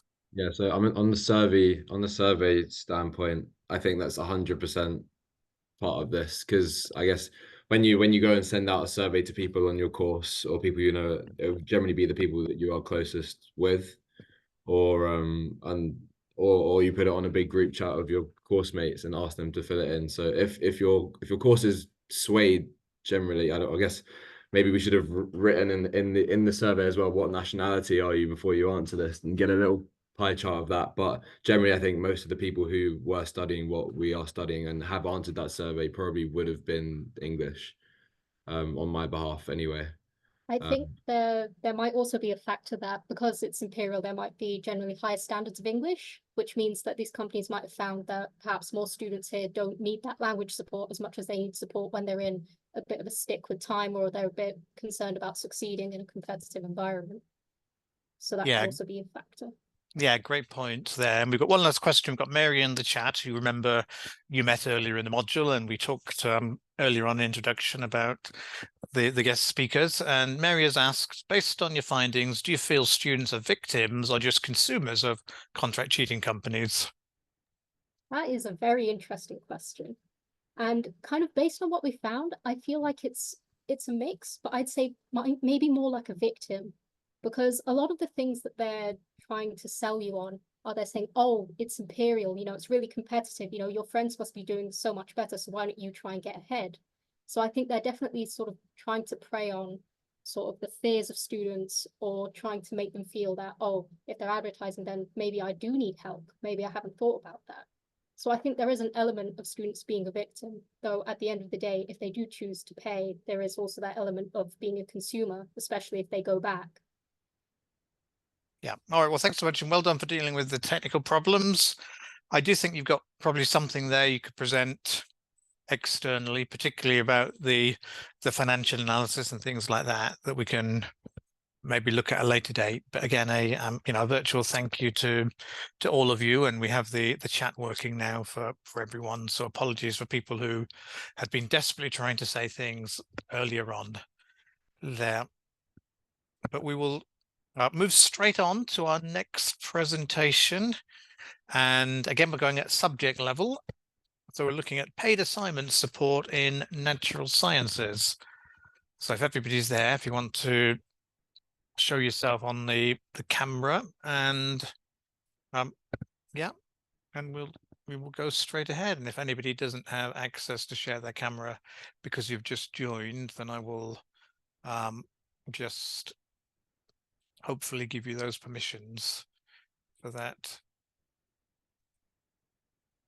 There we go. I see people's faces. We've got all four of you. Brilliant. So please go ahead, and you've got up to 20 minutes.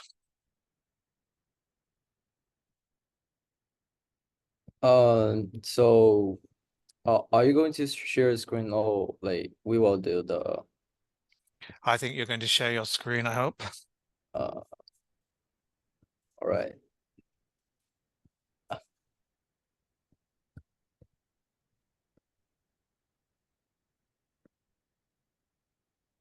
Do you know how to share the screen though? Should be a big green button towards the bottom of the window. All right. Wait. Let me just open the. So in the main, PPT. the main Yeah, Zoom let me just bar, open yeah. the PPT.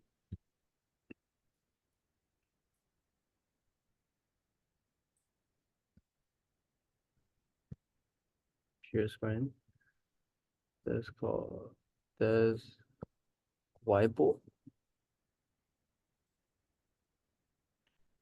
No, I cannot share the screen, my man. Yeah, I need to open it. Can you guys like share the screen for me, please? I didn't open the privacy for that. Yeah, it's probably because you didn't log in Yeah. advance and Yeah, sorry there, for or log that. in your account. But not to worry, you've got your screen there. So Yeah. yeah, so just ideally make that full screen and yeah, and then go ahead. Okay. So just next slide for me. So what is contract cheating? Contract cheating refers to a practice where students hire a third party to complete their work for them, often for payment. Here you can see the picture that I screenshot from the search page of Google. For us, we didn't realize that the overflow of contract cheating has come to this level. Therefore, it is pretty urgent and important for us to address some solutions to this negative phenomenon. Today, we are mainly focused on ghostwriting, which is a typical contract cheating, happen frequently in unis. So, next slide. So why it is important to avoid ghostwriting? So there are four main bullet points. The first one is it ensure authentic learning. Ghostwriting deprives students of opportunity for learning and understanding of the complex knowledges, which avoids students developing critical thinking and problem-solving skills, which are very essential for success in natural sciences. The second one, it can protect professional reputation. Engaging in ghostwriting can tarnish a student's professional reputation, potentially leading to serious consequences in their future career, including loss of credibility among peers and employers. The third one, it can prevent harmful consequences. In disciplines such as chemistry, biology, and physics, understanding the foundational knowledge is crucial for safety and innovation. Ghostwriting could result in professionals who lack essential skills, potentially leading to harmful mistakes in research and development. Last but not least, it can also promote fair evaluation. Ghostwriting undermines the principle of fair evaluation, where students are graded based on their merit and effort, which is ghostwriting is disadvantaging students who adhere to ethical practices and compromising the overall quality of education in natural sciences disciplines. Yeah. So our study utilized a combination of, oh, sorry, I forgot to open the video. We used a combination of both content analysis and questionnaires. For content analysis, we mainly focused on the keywords of paid support and ghostwriter. Through the paper reading, we found some related questions, and we would like to know more about how students think about the paid support and the ghostwriting. So we designed the questionnaires and sampled a group of 55 students with different linguistic discipline and cultural backgrounds, including the students from chemistry, bioscience, material, and medicinal students. And some of the participants are native speakers, and some are the second language speakers. And we try to get as diverse information as possible. Through the survey, we believe that we can obtain the first-hand responses from students.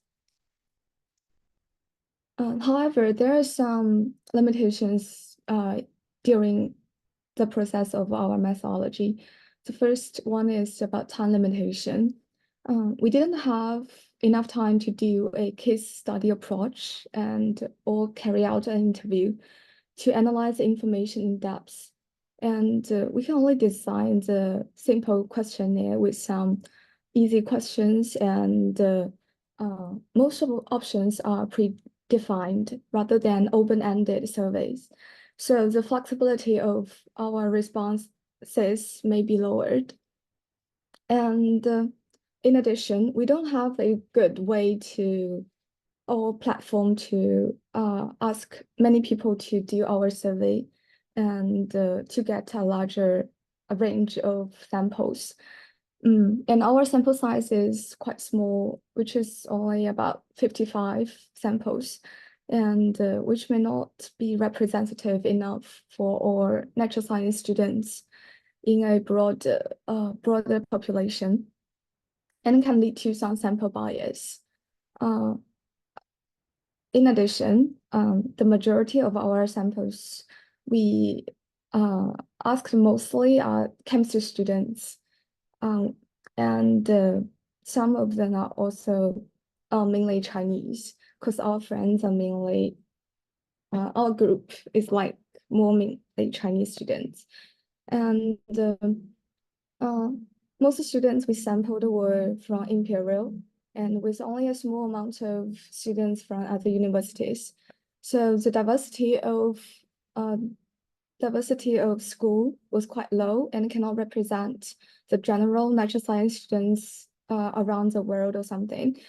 At last, our topic is quite sensitive, and the students might not provide accurate or real answers because they are afraid of being caught to be honest. And so we guess some of them may just answer questions which is more socially acceptable, and this can lead to the response bias. And in our questionnaire, we asked about the ways students saw the ghostwriting advertisement, and here's the result. We can see it's quite common to meet some essay writers on the social media, and the students encounter essay writer on Instagram most frequently. At around 40 students saw the advertisement, and followed by the WhatsApp and the email at about 31 and 28 responses. And WeChat is a way that specifically target on Chinese students. And about half of students choose this WeChat. Said that they have meet essay writer on WeChat. And we can see there are so many ways we can meet a lot of ghostwriting in our daily lives, usually from email, Insta, Twitter, and even LinkedIn, and etc. And some essay writers even have a high number of followers, which is quite surprising. As a result, we think ghostwriting can be a problem that's worth noticing. And with further survey results, there are up to 95% of sample students meet essay writer in their daily lives. But the good thing is, even though there are a lot of advertisement, only 4%, 2 students in our sample requested someone to prepare the assignment for them before. But to be honest, this result may have some response bias in it, as mentioned before. In addition, 35% of students reported that their friends or peers used to request ghostwriting, and this result is rather an unfortunate result.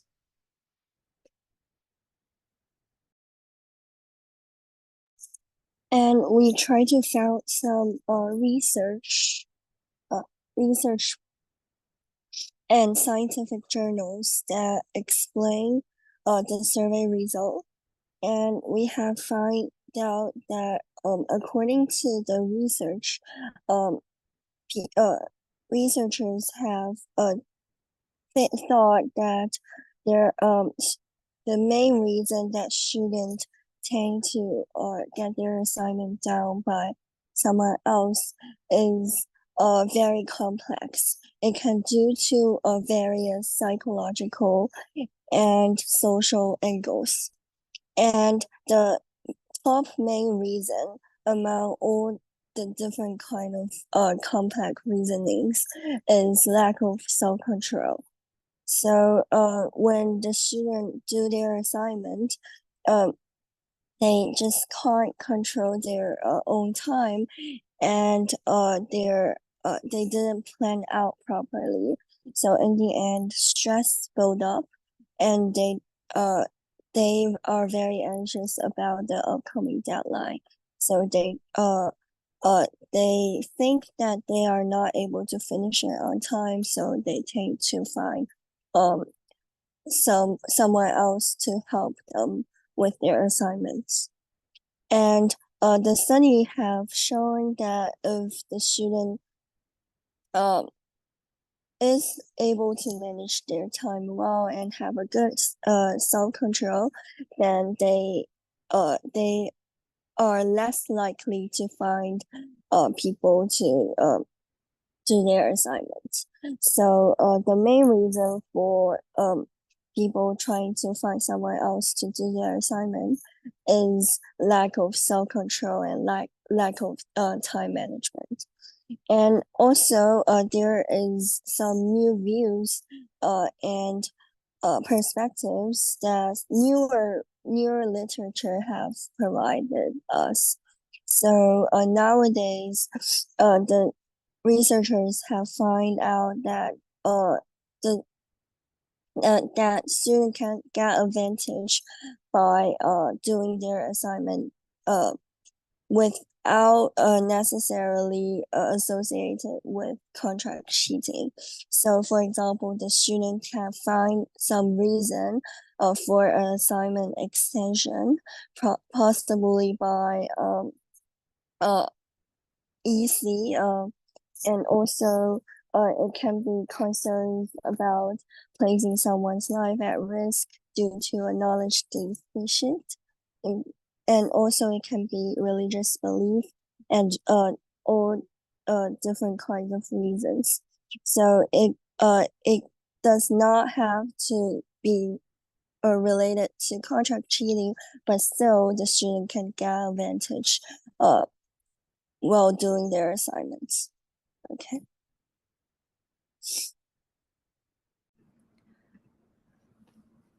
So I think our questionnaire result quite match with the literature review. We can see that the top two tiers are like people want to get higher grade and fear of failure. I feel like this is might be because Imperial students like kind of ego, because I feel like most people at Imperial still quite like want to get successful. So but other than this, like just as Lavender mentioned, the literature like suggested that the stress of like limited time could be a reason. So our next two top tier is like the blue zone is lack of time, and also the green zone is too many assignment deadlines at the same time. So both these two factors can lead to like quite high pressure, and yeah, fair enough, and leading to maybe people then like decrease in their self-control and like thinking about maybe we could like just buy the assignment from others. Other than this, I feel like actually our school quite kind of support this according to the newest literature. Like we can, for example, in chemistry department, we can require extension from zinc system, and this require is like mostly approved by the professors. Yeah, so I think our school is also working to kind of meet this to try to decrease this kind of plagiarism. Yeah, so I think this is our finding quite match with the literature. Next slide. And also relate to this question, we have also researched a bit and find out some literature that relate to this question specifically. So the question is that why student didn't request someone else to prepare the assignment on their behalf. So there are the reason behind this is also very complex. Different people might have different reason for doing that based on their own circumstances. So we can say that the decision-making process for students to actually think about and try to find someone to do their assignment is very complex. And it really depends on specific individuals' psychological constructs. For example, self-control, academic self-efficacy, and also autonomy in these decisions. So this question is a complex question where different people might have different reason behind this. Yes. And according to our questionnaire, the most of people agree with the literature review. Like firstly is like we do want to learn and gain knowledge. So definitely the best way to do is like we did the assignment by ourselves. And other than this, the second second most people found out like they still fear of detection and penalty. And we can see from the paragraph below that is coming from the Imperial cheating offenses policy and procedure. And the last line suggested that if you got caught by the school that you kind of have something related to plagiarism, you will be excluded from all future assessment, which literally meaning that kind of end of your academic career. So this is really serious penalty, and most of people definitely don't want to risk it. And also I feel like next the green zone is like the quality of assignment is not satisfactory. This is more, I feel like, can relate it to the STEM major, because for example, for the chemistry and also biological we need to do the laboratory, and for the lab report we need to analysis the spectra. This is quite a high standard, so not most, I think, ghostwriter can maybe match with this, because we also found out, according to the literature, the top top zone that the subject hire the ghostwriter is the economics, and maybe that is because you don't have too much these kind of more laboratory things to analysis. So you can simply maybe more people can help with that. More ghostwriter can help with that. But for the STEM major, I feel like this the entry level maybe for the ghostwriter in this subject maybe higher. Yeah. And next to kind of just minor people select this is too expensive, and maybe others. Yeah, I feel like this is fair enough, because according to our research, also most people maybe select the the money zone from the 10 to 35 pounds, which is kind of just not too like much. So maybe only minor people select this reason. Yeah. Next slide. So for this two questions, we also found out some literature that reflect this. So the first one is why someone tend to report others for contract cheating. It's the reason behind this is could be people hesitate to report their peers because that person is a good friend of the student, and also so because they are good friends, they have they have perception of what they believe their peers are doing. So if they report their peers for contract cheating, then it probably can have some effect on their friendship and relationships. And the second question is why do you think hiring a ghostwriter is a very serious problem? So the research has shown that hiring ghostwriter is a very serious ethical issue, and this is mainly because in university, students need to the work needs to be originated from the students themselves, because it demonstrates command of their subject matter and present their original thoughts. So it's very important that the student present their own work instead of hiring someone else to do it. Okay. Yeah, since we are kind of lack of time, I will be quick. So I feel like this is quite obvious that according to the literature, also we match that like most people might think I'm like close friend to the contract cheating person, so I won't report it.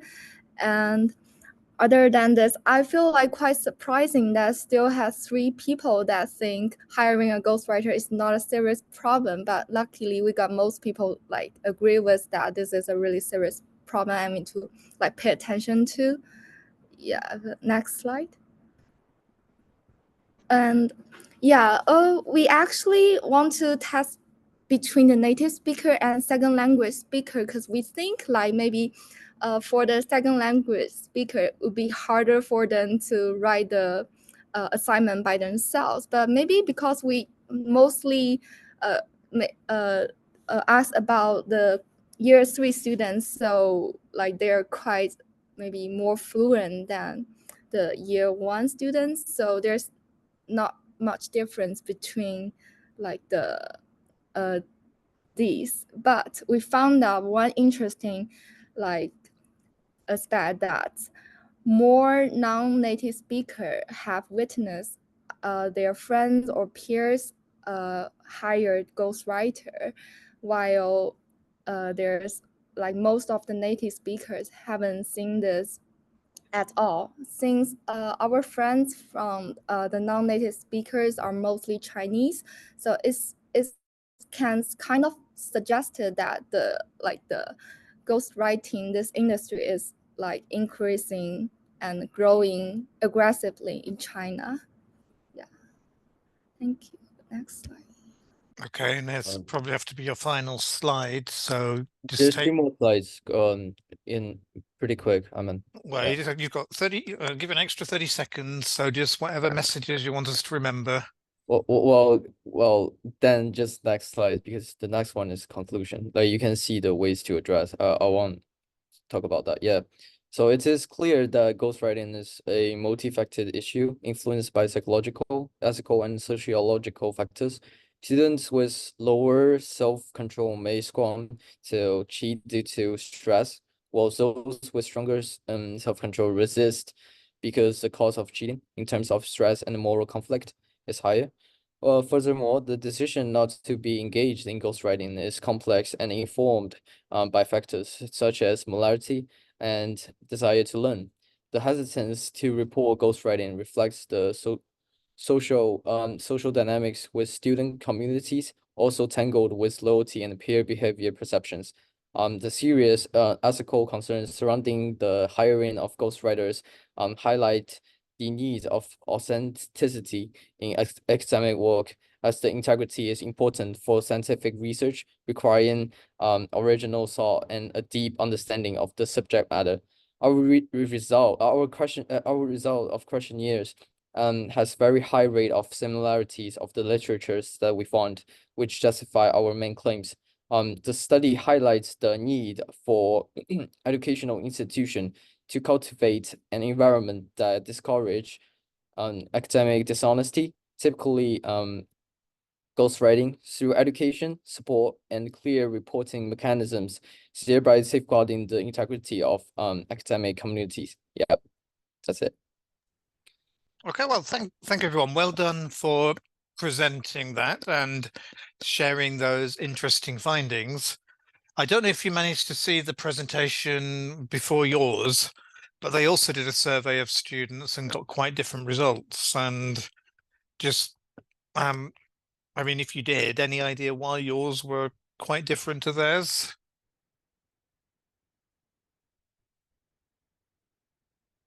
And if not, I guess it's because they were.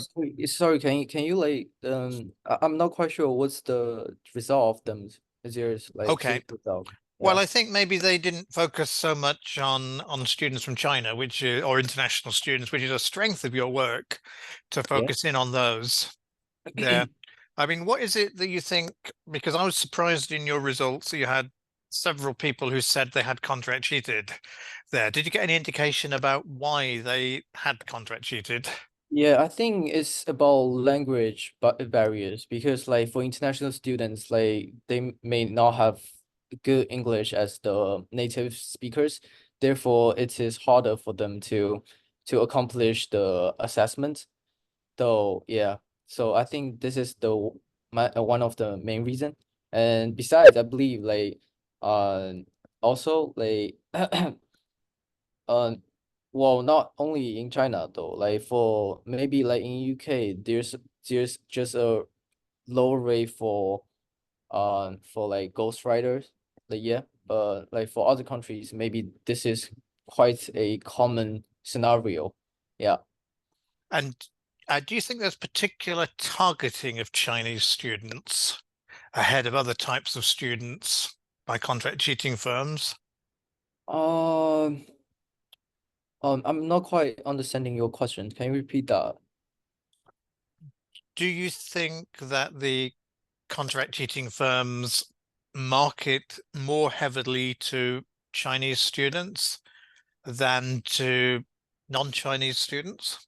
Not really. I mean, but like for Chinese students, like we have WeChat, which is like a pretty like well used, commonly used app in our home country, and so therefore it's a quite convenient app. So a lot of like contract cheaters, like Chinese contract cheaters, just like reaching out to Chinese students by this app.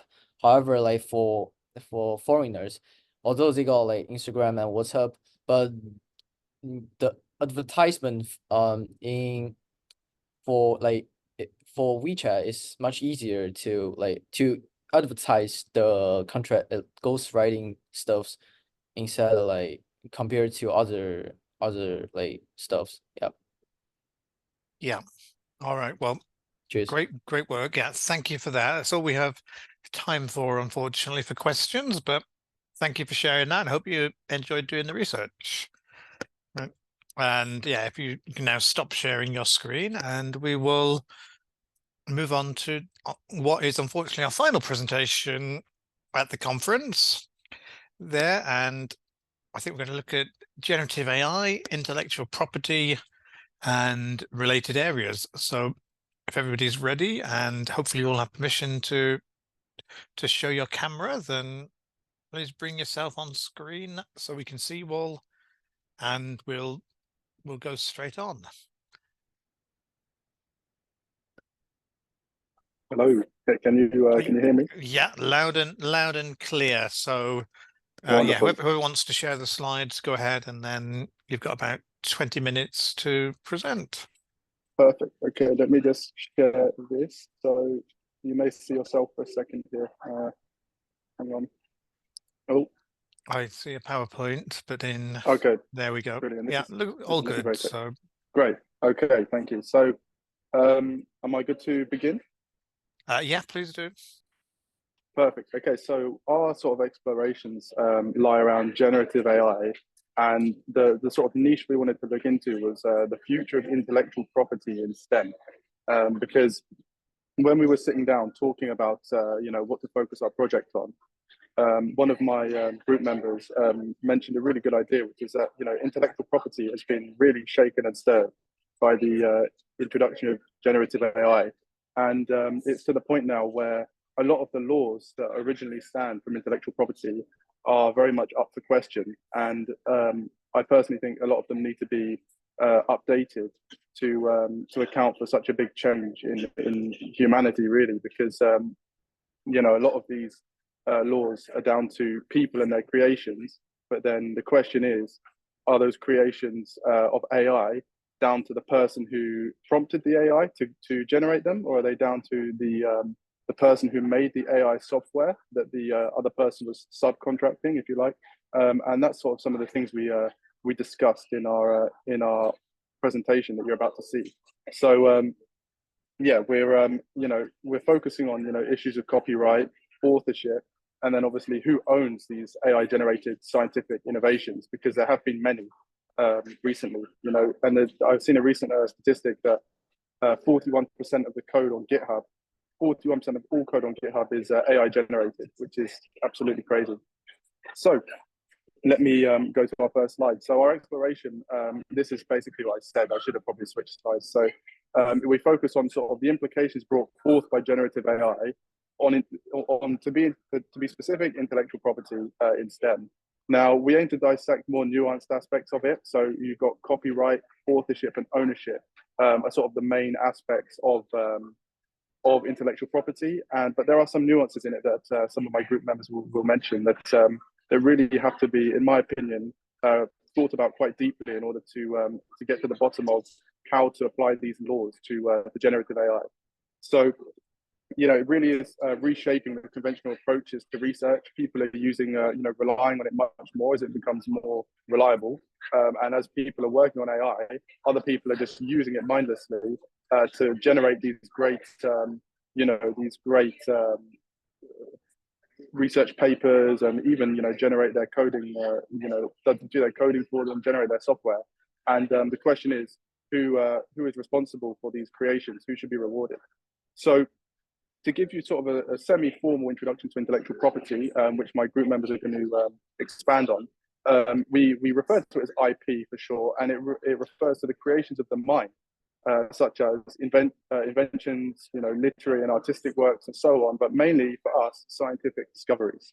So you may notice here that the actual definition of intellectual property is sort of creations of the mind. And as you can probably tell, generative AI, there's not really a mind going on. So that's one of the things we really need to delve into. And it's protected through law, through mainly patents, copyrights, and trademarks are the main three. And the legal mechanisms grant the creator or the owner exclusive rights to use and control their creations as they should deserve. So I think they're brilliant laws because they encourage innovation and creativity in these STEM fields, and it provides the researchers with an incentive to invest their time and money into developing these new inventions. Because I think if they were just going to be stolen the second they develop them, then there'd be much less of a push towards innovation. So let's just give some examples before I pass you over. So you've got patents in STEM. So this is probably the most intuitive example. You've got patents, for example. You've got a scientific process or a unique engineering solution or a technological advancement in the medical field. Well, all of these would likely qualify for patent protection to grant the researcher and the academic rights to their invention. And I personally think these are like sort of the main key players in protecting new research and innovations which are produced by academics. And then another one you've got is copyright. So copyright protects original works, and in STEM, this can include research papers and most interestingly, software code. As I mentioned, that GitHub statistic is quite interesting. So for example, if you have a computer program, a scientific research article, or even educational materials like lecture notes, in mathematics, for example, they'd likely, the institution would likely be able to copyright those to ensure that they're not distributed where they shouldn't be. We don't want UCL stealing any of our course notes. So the last one that, before I pass you over, I know I'm sort of running over a bit, is of my 4 minutes, is innovation. So universities often have specific policies in place, just like Imperial do, to address the ownership, commercialization, and obviously the collaborative research in STEM fields. Because obviously, if you've got researchers working together, we need to know, who to include in the research paper, in the bibliography, and in the credits, and so on. And big institutions provide sort of, they have foundations in place, which is one of the things that obviously attracts researchers, to know that their research is going to be well respected and it isn't going to be stolen from them. So I'd like to pass you over for the part 2. Hopefully you can you, okay, brilliant. I'm going to, I'll pass you over. Good luck. Right, thank you. So for part 2, we'll mainly understand how intellectual property intertwine with like recent AI developments. Next slide, please. Could you go to the next slide? Sorry, I'm trying to unshare my screen. Do you want me to just do the slides? I can just do the slides for you if you like. Yeah, that would be fine. Right. Okay, hang on. All right, I'm gonna have to sort this out. There you go. All right, thanks. So to start off, for those who don't know, generative AI is simply a type of technology that is capable of creating original content such as text, images, and music based on the data it was trained on. Next slide. So most of us will be familiar with consumer-grade AI. So consumer-grade AI are things like ChatGPT, and older generations usually create content based on what was previously trained on. Newer generations of artificial intelligence could actually learn new data from sources such as the website, such as online and web, to generate more informative responses. Next slide. Beyond consumer use, AI is also applicable in STEM. And I think this is where AI, the contention between AI, intellectual property, and copyright is actually where it's more profound. So most recently, we have seen 2 important developments in the use of AI in STEM. The first is on AI in drug research. So a notable example here is the antibiotic AI research led by MIT researchers, where they actually built a deep learning model to discover potentially a new class of antibiotics. And this is a new class of antibiotics that has been found over 60 years. Beyond drugs, we have also seen AI being used in designs, where NASA, a huge conglomerate, actually partnered with Autodesk and used AI to completely design mission hardware from scratch. And this AI-generated design is unlike anything any human has created before. It is much lighter and the design much more different. So the big question we have here, who actually owns the right to these discoveries or these designs? Next slide. Let's look at the first example for antibiotic research.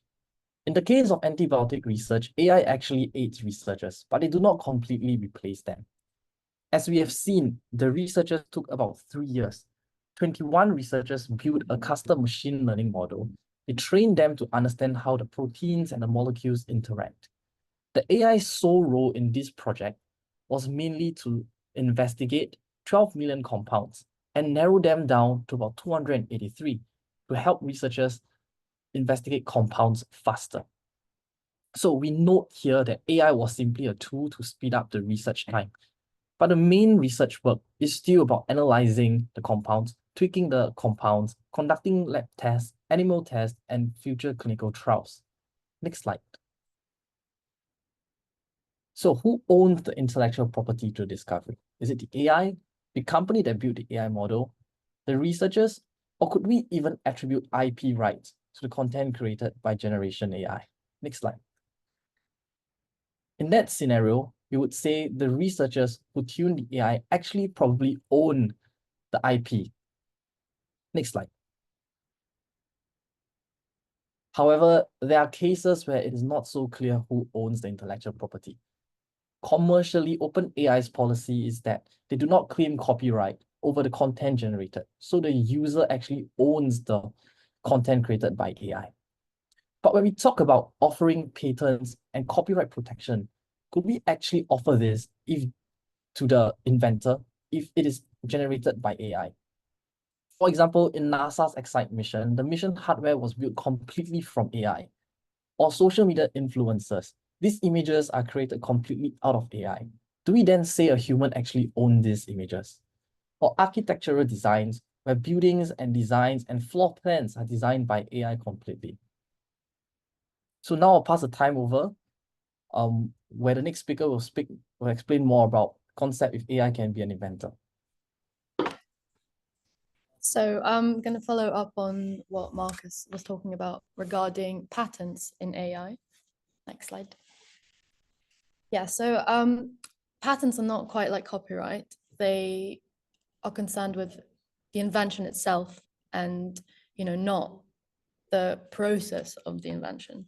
And to be the objective, evaluation of patent eligibility, it does not have to do with the inventor's input.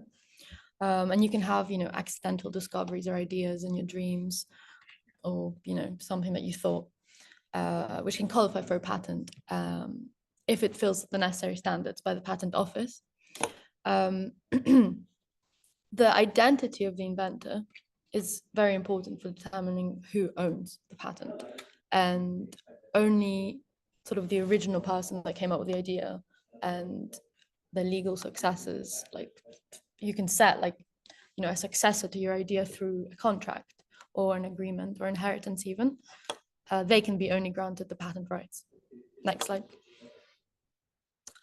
So there's a very famous case, the Dabbers case, device for the autonomous bootstrapping of the unified sentience, which is Dr. Stephen Thaler. He created his own sort of AI system, and he tried to create ideas with it and file for patents in different countries and continents in the different offices to see whether they would get accepted. So he was sort of running an experiment basically, and this experiment was just serving the purpose of the question whether an AI system can be legally recognized as an inventor. And some people could argue that it should, because it promotes innovation and acknowledges the AI's growing role in creating new technologies, but it still challenges the current legal frameworks, and we have to sort of rethink the laws that there are around this. And yeah, it sort of highlights the gap between technological advancement and the legal adaptation of it. The current status of the Dabbers case is that there's still, and general AI patent law is that there's still legal challenges. Like they have not decided whether what is what. Next slide. Yeah, so there were results from different countries from the Dabbers applications. Australia, basically all of them said no in conclusion, but Australia said, you need a person, not AI, to be the inventor. The UK also said AI can't be an inventor. One judge thought that AI's invention could still be looked at for a patent, but they were still waiting for the Supreme Court's decision. But I think recently the Supreme Court said no as well. So Europe declined it, the US declined it, and it was also unsuccessful in all the other countries listed. Next slide. So just wanted to bring in like a little personal experience of I was interning at a company called ARM, and they sell semiconductor, architecture, IP.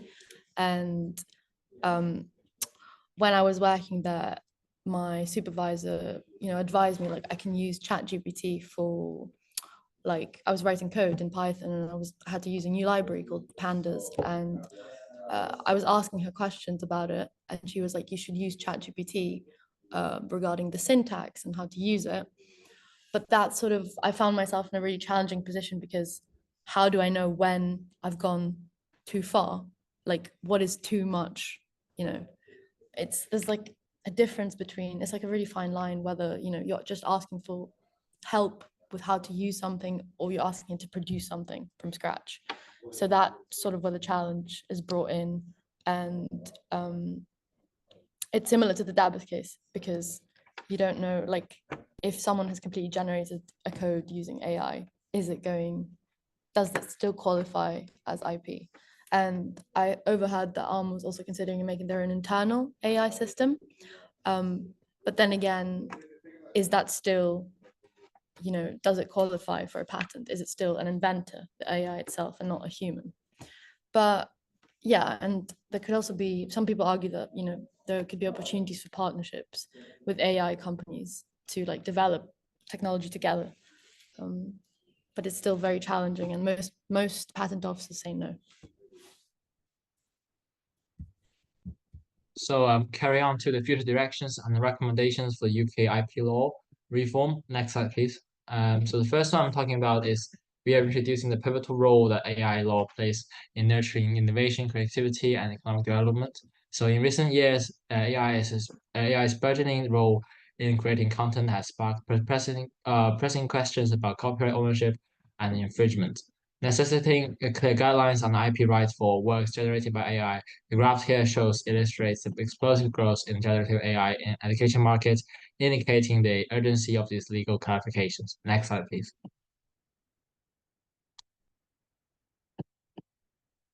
So on this next, we delve into the more complex interplay between AI and IP law. The issue of authorship and ownership is especially contentious in the AI domain. Historically, intellectual property law has been constructed around human ingenuity and creativity, yet AI challenges these foundations as it lacks the human quality traditionally required for copyright claims. Globally, there's a rising call for international cooperation and formalization of IP laws to address this. The recent Intellectual Property and Justice Rights Act 2017 here in the UK was a landmark attempt to balance the need for protecting IP law rights with preventing the misuse of legislation threats. Its goal is to foster a more collaborative environment for dispute resolution. This shift is reflective of a broader trend towards adapting legal framework to the realities of the modern technology. And furthermore, the universities and think tanks across the UK are engaging in rigorous debates and research.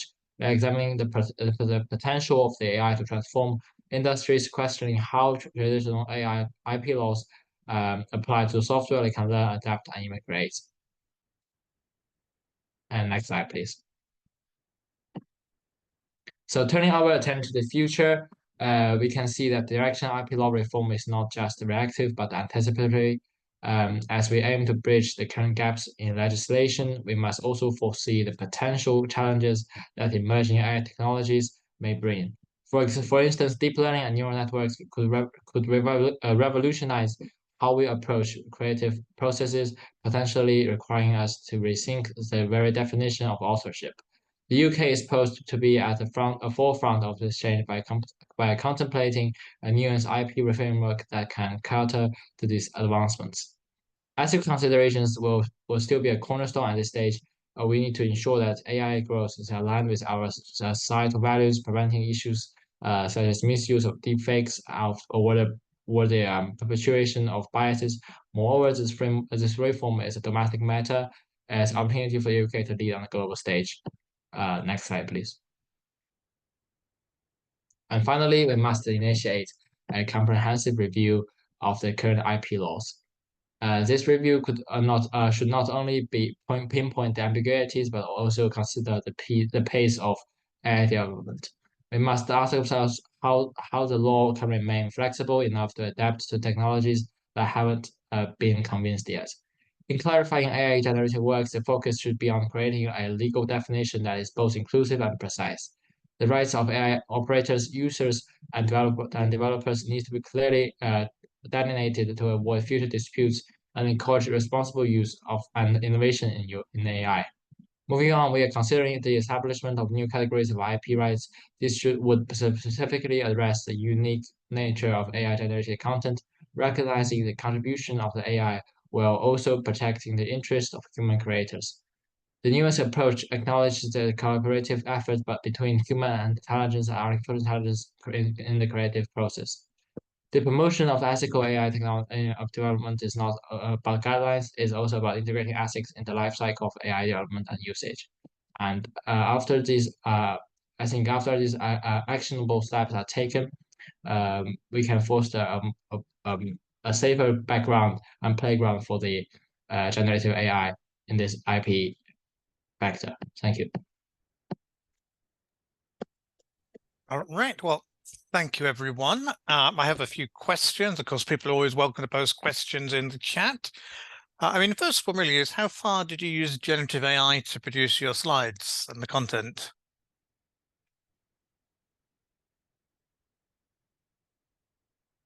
And if anyone was speaking, you're muted.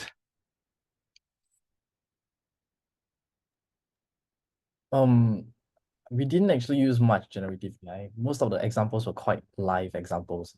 So as you could see in Irene's slide and my slide, we actually gave real examples of what was going on now. So that's not really very much possible with Gen AI. I actually did some research there. Yeah. Okay, that's good to hear. But probably we could do Go better ahead, in presentations, yeah. Yeah. And you didn't put many sources on your slides. So what were the main sources you used that we should know about? For me, I used a few articles I find online. I should have put them in a slide at the end, actually. I can send them over if you'd like. That's fine. I mean, I will trust you at this point. I think it's always a good idea, especially too when you're giving a talk, to include the sources, particularly if it's a talk in this area there and you're generating slides or you're producing slides. Okay. And just to make sure we bring this back to the main topic of the module, which is academic integrity. So where do you see the main applications of your research to education and to academic integrity? And what should universities be thinking about? I think universities should be thinking about, and I think they already are, Imperial as well, I've noticed in some of my recent modules, they should start thinking about how they can guide students on how to use AI more than just saying don't use it, because people will use it, and they need the professors in the department needs to find a method of, show students the right way of using it and not just and work around it rather than banning it. What do you think? Yeah, I'm happy to add to that. Yeah, I personally think AI, especially generative AI, is going to be a part of everyone's future from here on in. I don't think it's going anywhere, and I think universities need to embrace the fact that it's actually a tool for education as opposed to some sort of cheating, some sort of cheat method. Because I mean, some of the previous groups talking about contract cheating. I think there's no way around that. Getting somebody else to do your work for you is definitely contract cheating. And it should not be allowed. But I think generative AI can teach you a lot of things as you're using it. Because when I was first looking at sort of the bare bones of intellectual property, I used ChatGPT to give me some summaries and tell me what was going on, to give me sort of like a good idea of like what was actually the basics before I started reading any papers. Okay. And I mean, I like the example from ARM about how how commercial companies are using this kind of technology there. I mean, do you think that's the same kind of model universities should be following, or should universities be doing something different? I don't think, as in, did you mean like tell students the way that I was told to use ChatGPT for sort of syntax and stuff? As in the university should also tell saying it should just be allowed to be used, or is that going too far? It's difficult to decide whether that's, I don't think there should be laws on how there shouldn't be restrictions on how far you can use it, because people will just use it as far as they want, unless and make it not obvious that it's been used. So I think universities should just recommend like a way of using it rather than just not having any guidance. Yeah, if you don't mind, maybe I could add on to it. So I came from Singapore in the Asian society. My university have a pure declaration at the end of every assignment that you do not use generative AI in your work. And I think that is very unrealistic. Most of us here have actually worked in actual companies and used generative AI in every part of our work. But the important thing is we try to find a line where we don't cross. We try to use it to aid our work, but we don't use it to completely come out with the full innovation, because it still takes some human interaction to generate something useful. And I think in universities, like I think what the course has done well is you encourage the use of generative AI, but we be very clear to label what is used, what is generated by generative AI and what comes out from like our own innovation, our own research. For example, like Kai mentioned, he used generative AI to come up with summaries first. But then most of the future research, it's still done by us. We still had to go look at what's currently present at the moment. So it could help speed up the process, and it's more applicable to the real world as well. And I think universities have to be progressive in such a way. Yeah, that's my opinion. Thanks. All right, well, thank you. I think that's a perfect point to bring everything to a close. So like the other groups, a great thank you for speaking and for sharing. We have a few minutes if anybody wants to discuss anything relating to the conference. I mean, I will take any questions related to module type issues separate to the conference, so they're not on the recording there, but I appreciate everyone's effort. I think we've had a great range of topics today. I certainly have taken something away from every session. Some of the presentation was a bit more polished in some of them than others, but there were still some great ideas on the slides and things being talked about, and it shows a wide range of research going on in academic integrity and all the opportunities that are there. So if not, I think then we will close off today. The recordings will be available. Thank you to both the students and the attendees who have been here throughout the entire conference as well. It's been a pleasure to have your company and to have seen everything you've done. And no doubt we will do this again next year. So thanks, everyone.